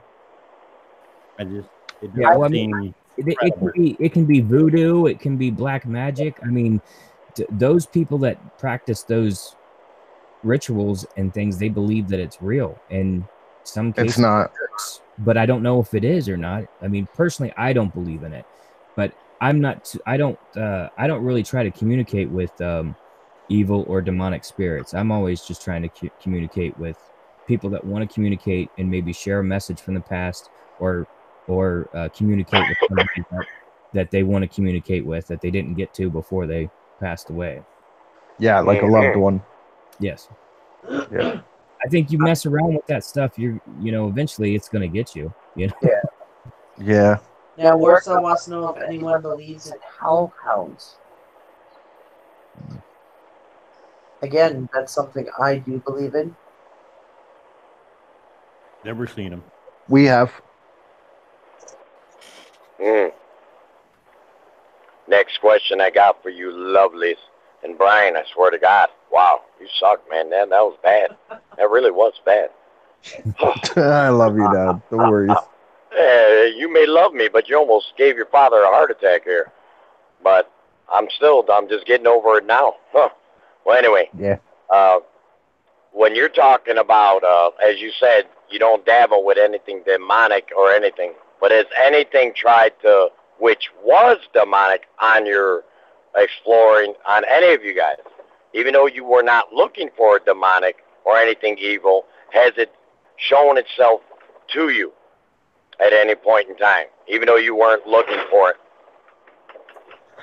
it? Well, I haven't seen one per se. I've heard it over E.V.P'S. That's about it. I was going to say the last time I had anything to do with anything demonic, and this was right here on E.V.P'S. Joey was on here, and we had the eye obulus going, and it was saying demonic stuff. It said that its name was Legion and things like that. It was coming across on the eye obulus, and we had Joey saying prayers and everything on the stream, and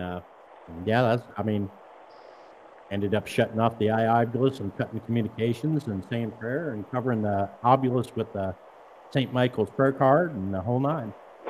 Yeah. I have seen demonic, and I've actually Walker Paranormal. I'm not sure which one Alex is working, but she can actually attest that I have actually had a possession. I've actually had it a couple times, actually. and it sucked. Mm-mm. And how did you get rid of it? I haven't yet. The thing is So- that it lays dormant, so like you can kind of put it off a bay. I woke up the last time it happened. I woke up covered in herbs and oil. I know that sounds really freaking weird, Yep. but she does it the Wiccan way, and apparently I thought I was sleeping. She says that I got up, I was dancing, I was singing with them, and then all of a sudden I got really belligerent with them, and I started getting really mean. And yeah, all I know is that I was sleeping and I woke up and I thought they were pranking me because I was covered in these herbs and oil. And Brian was freaking out. He wasn't standing near me, and yeah, Do you remember this happening? to me, I was asleep. I don't remember any of the stuff I did. She even showed me this dance that I did, and I've never heard the song in my life until she Oh, showed. wow. Yeah. Um, I remember the other time it happened. I was at her house, her other house. This was years and years before, and I woke up standing in her kitchen with her screaming that I would never allow whatever this thing was to hurt her. Oh, wow. Yeah. Wow. You just gave me jeebies. I hate this damn show. You guys always give me jeebies. Oh. Bill, how about you, brother? In holy water. I don't know what I'm not a demonic person. So, I mean, I don't deal with that stuff. So I have people that, the paranormal pastor is a close friend of mine. You guys might have heard of him. He's an author. He's wrote books on Slender Man. He's wrote books on all kinds of different, paranormal, cases. He's actually the pastor that married myself and my wife when we got married, a year and a half ago. He married us. And, so I Congrats. go to him when it comes to something demonic. Out of all the cases that I've done, I've had 2 cases that I thought was potentially demonic, and I brought him in with me, and they turned out not to be demonic. Both of them ended up being alcohol related. The clients were alcohol abusers, which made them do things that seemed demonic to the rest of the family. Okay. Okay. Ghost, you said you won or no? Yes? No? I already answered. Well, if you wanted to kiss my ass, I can't remember every time everybody answers. Brian Usually wasn't here. I do want to add, though, that I'm not saying that demonic doesn't exist and doesn't happen, because it has been documented. I just haven't experienced it. So I personally can only believe in what I've experienced. So, Yes. And I think that maybe that's what protects me. That maybe that's why we haven't had demonic issues, because I haven't opened myself up to be controlled by that dark side, Very interesting. Very interesting. And that kind of leads into what I'm saying. What I said earlier. Are you more susceptible? If you open yourself up to it, then it's more susceptible to come into you, right? To where you'll experience this crazy stuff. Not crazy, you know what I mean? I want to piss off the spirit world, sorry. But you're more susceptible to things that you believe can happen or are out there and everything else. But if you just block it, it's harder for them to be able to come to you then, correct? Like some type of vessel or something? I don't know. I agree with that, but I don't. I think it's all in how you feel about it. I don't think you have to be open to it. I don't think anything, because when you look at it, before you got into the paranormal aspect of things, doing investigations, most of the people up here were like, "Nah, I don't believe in it," until something forced you to believe in it. You know what I mean? Maybe you just haven't hit that time yet to run into that. Or maybe you just have really, really, really strong freaking protection, which is a good possibility. I got 2 archangels and a boy. Good night, Dougie West.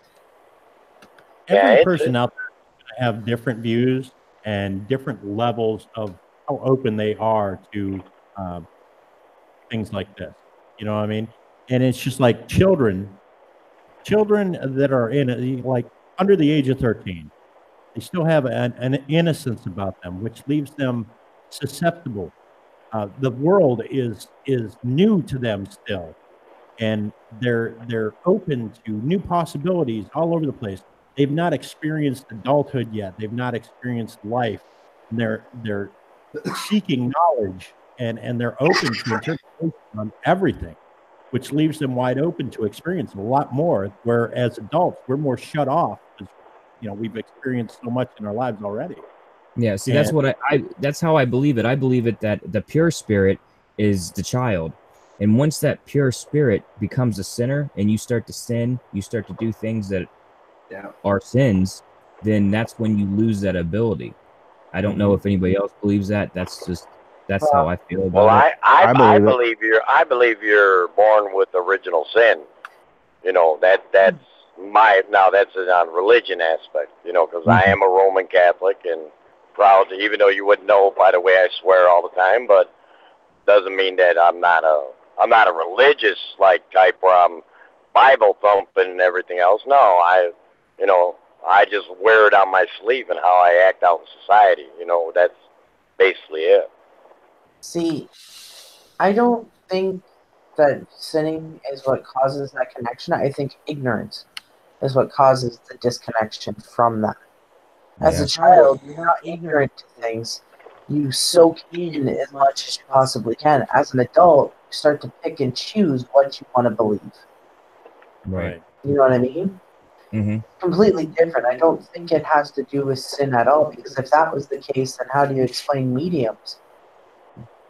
You can tell me none of them have ever sinned. I can tell you for a fact I have sinned.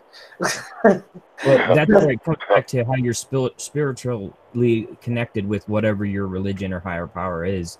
Everybody has to repent to whoever they believe in, and everybody has that ability to be forgiven. There's some that are atheists and they don't believe in anything, and yet they've had paranormal experiences. Yeah. You know what I mean? That doesn't make you a sinner, though. I mean, that's what God gives us, free will. So No, that's what. But you can't tell me that. This is the thing: is nobody's perfect, right? That's the whole thing. Nobody's perfect. So, with that statement, even atheists, you're like, well, it doesn't mean they're a sinner. Well, no, but it doesn't mean they're perfect either. So therefore, at some point, they had to have sinned somewhere. Yeah. But I can guarantee you that even if somebody is an atheist, at some point in their life they've prayed. So, that gives them hope. So I think that's what can help them in the long run. Here, like Story of Dory, prime example. Story of Dory does not believe in everything else. He respects everybody and everything else.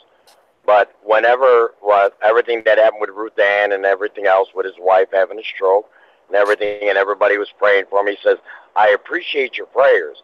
Thank you very much. Your belief will help her. Okay? But again, it's one of them situations that even atheists at some point in time they're looking for something higher power. I don't care what they say. They believe at some point in time in their life, maybe when they were 5 years old, 10 years old, 15, whatever, coming all the way up to adulthood. But at some point in time, you got to believe that you got down on your knees and asked, whatever you want to call it, God, Allah, whatever, it doesn't matter. It matters that you did have an existence of a higher power.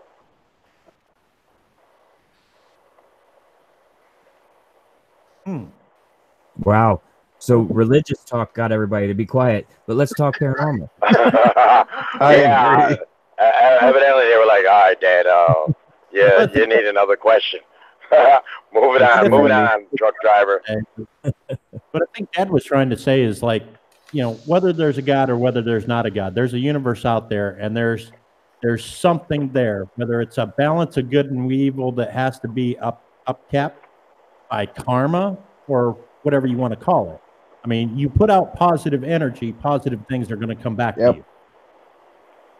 Whether So there's a negative. Ooh. whether there's or not, when you're putting out positive energy, positive things are going to happen for you. You put out negative, negative things are going to come back to you.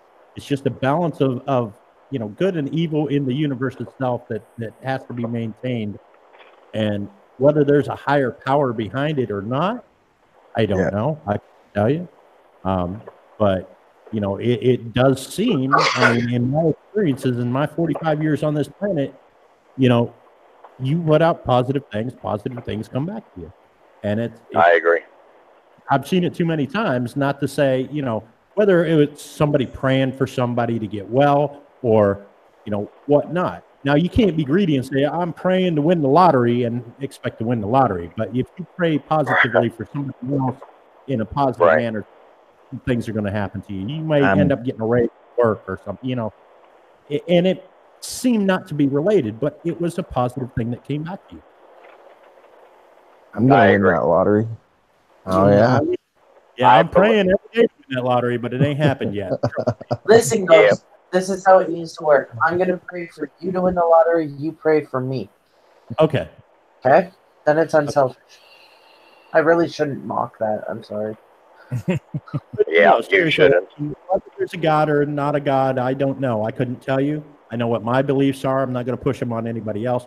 But there is a balance out there, and if you put good out, good will come back to you. Oh yeah. I've seen it too many times not to believe that.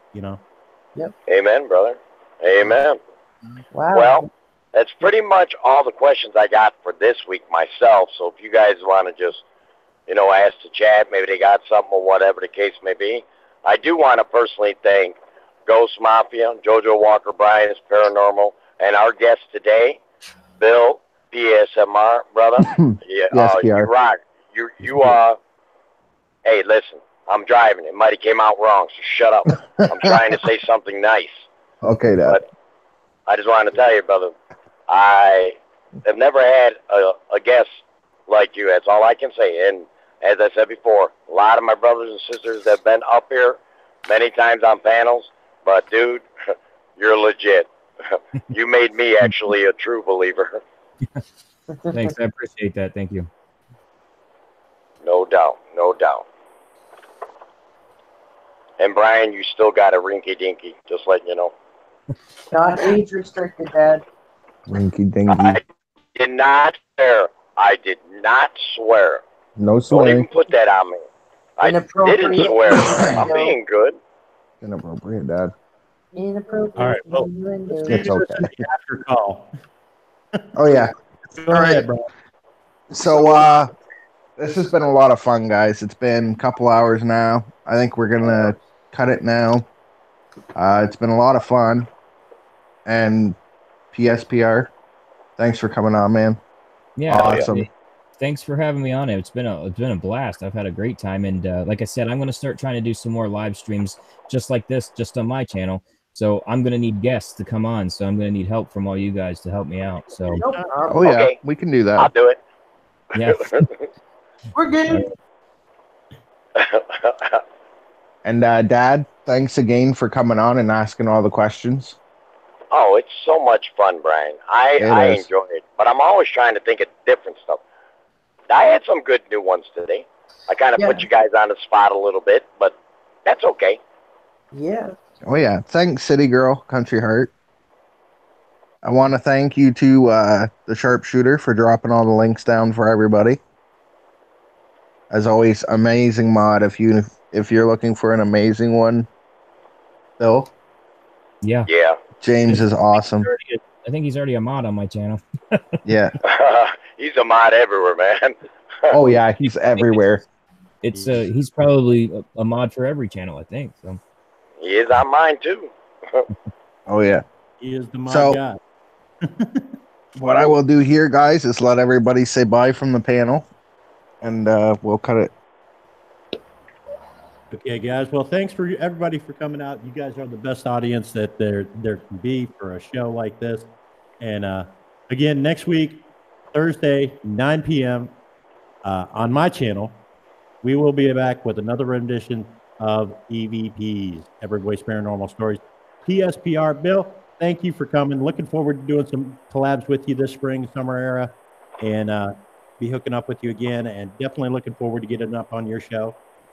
Dad, thanks for coming and asking the hard questions. And JoJo, thank you for all that you do behind the scenes. Dang right. You running the show over there, okay? Look at that. I get monetized and I'm still working for free for your ass. Well, technically, right now it's for mine. Save that for Takeover Tuesday. Yeah, just wanting to let you know, Joe, you are appreciated. Thank you. Well, thank you. You are. I appreciate you appreciating me. There you go. Well, I appreciate that. Who's We can next do to this say all night, bye? guy. Let's I'm go. Canadian. Thank you, guys. For Welcome, Kyoto. really butting in and answering anyway. Thank you, Bill, for coming up on Brian and Ghost stream. Ghost, your camera is doing something really funky right now. And thank you to everyone that is in the chat. Bill, if you want to stay up, we usually do an after call. So if you want to stay on after I shut down the stream for them, then you're more than welcome to stay on, shoot the shit. Okay. Sorry if you get offended by my swearing. There's nothing I can do about it. Yeah, it does get a little bit worse, just letting you know that, Bill. The cat's out of the bag. Are you going to finish it? I already said my All right, goodbye. guys. So, good night, everybody. And we'll see you guys on Ghost Mafias next week. 9 p.m. Eastern. Oh, that's what you forgot. Tomorrow, Ghost has his support stream. Yep. What time are you doing that, Ghost?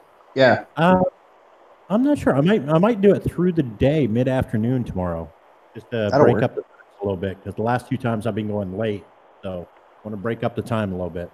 And we might do that midday, around 3 o'clock or something, maybe.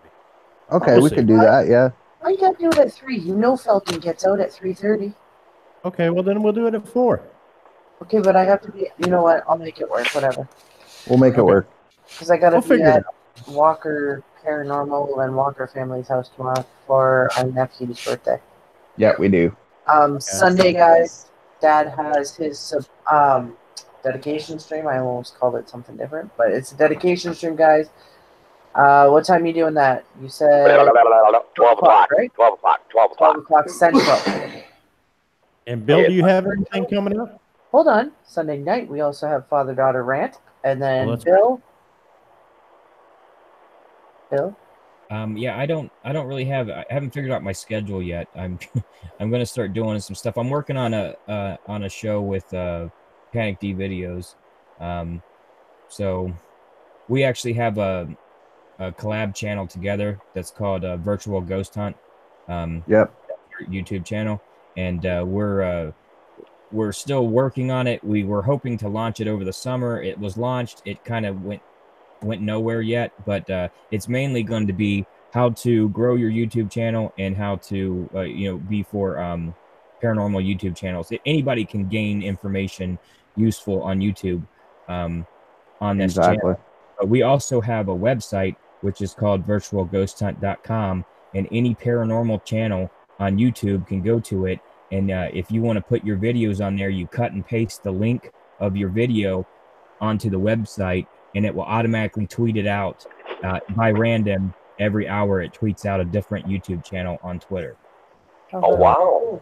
That's genius.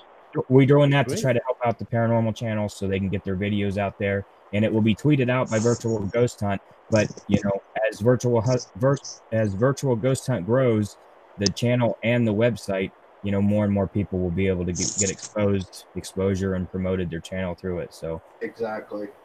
Well, if you get a chance there, Bill, I have a Facebook page. It's Ghost Mafia Paranormal, it's just Ghost Mafia, but it's more of a paranormal community, like newspaper type thing. If you want to go post it over there, there's something like 1,400 different paranormal research groups on that page, all over the world. So you're more than welcome to go over there and post that on there, and maybe help you guys out and get more paranormal people coming to your group and all that. Yeah, I'll check it out. Yeah, I have a paranormal group too on Facebook. It's called Paranormal Pursuit. So if you guys want to search it on my channel here on YouTube, it has all the links to all that stuff too. My website, it doesn't have Virtual Ghost Hunt, but it has my website, which is psprerie.com. It has our Actually, Facebook group, I have Twitter. Paranormal Pursuit on the Ghost Mafia Facebook page from before when I first started the page back in 2012. Oh yeah. So it's been up there for a while. That's when you were a younger person, right? Before all this gray hair came in and the kids turned me old. All right, you guys gotta end the stream, buddy. Yeah. All right, guys. We're going to end it here. Much love to everybody. Thanks for coming. Thanks. Much love. Good night, everybody.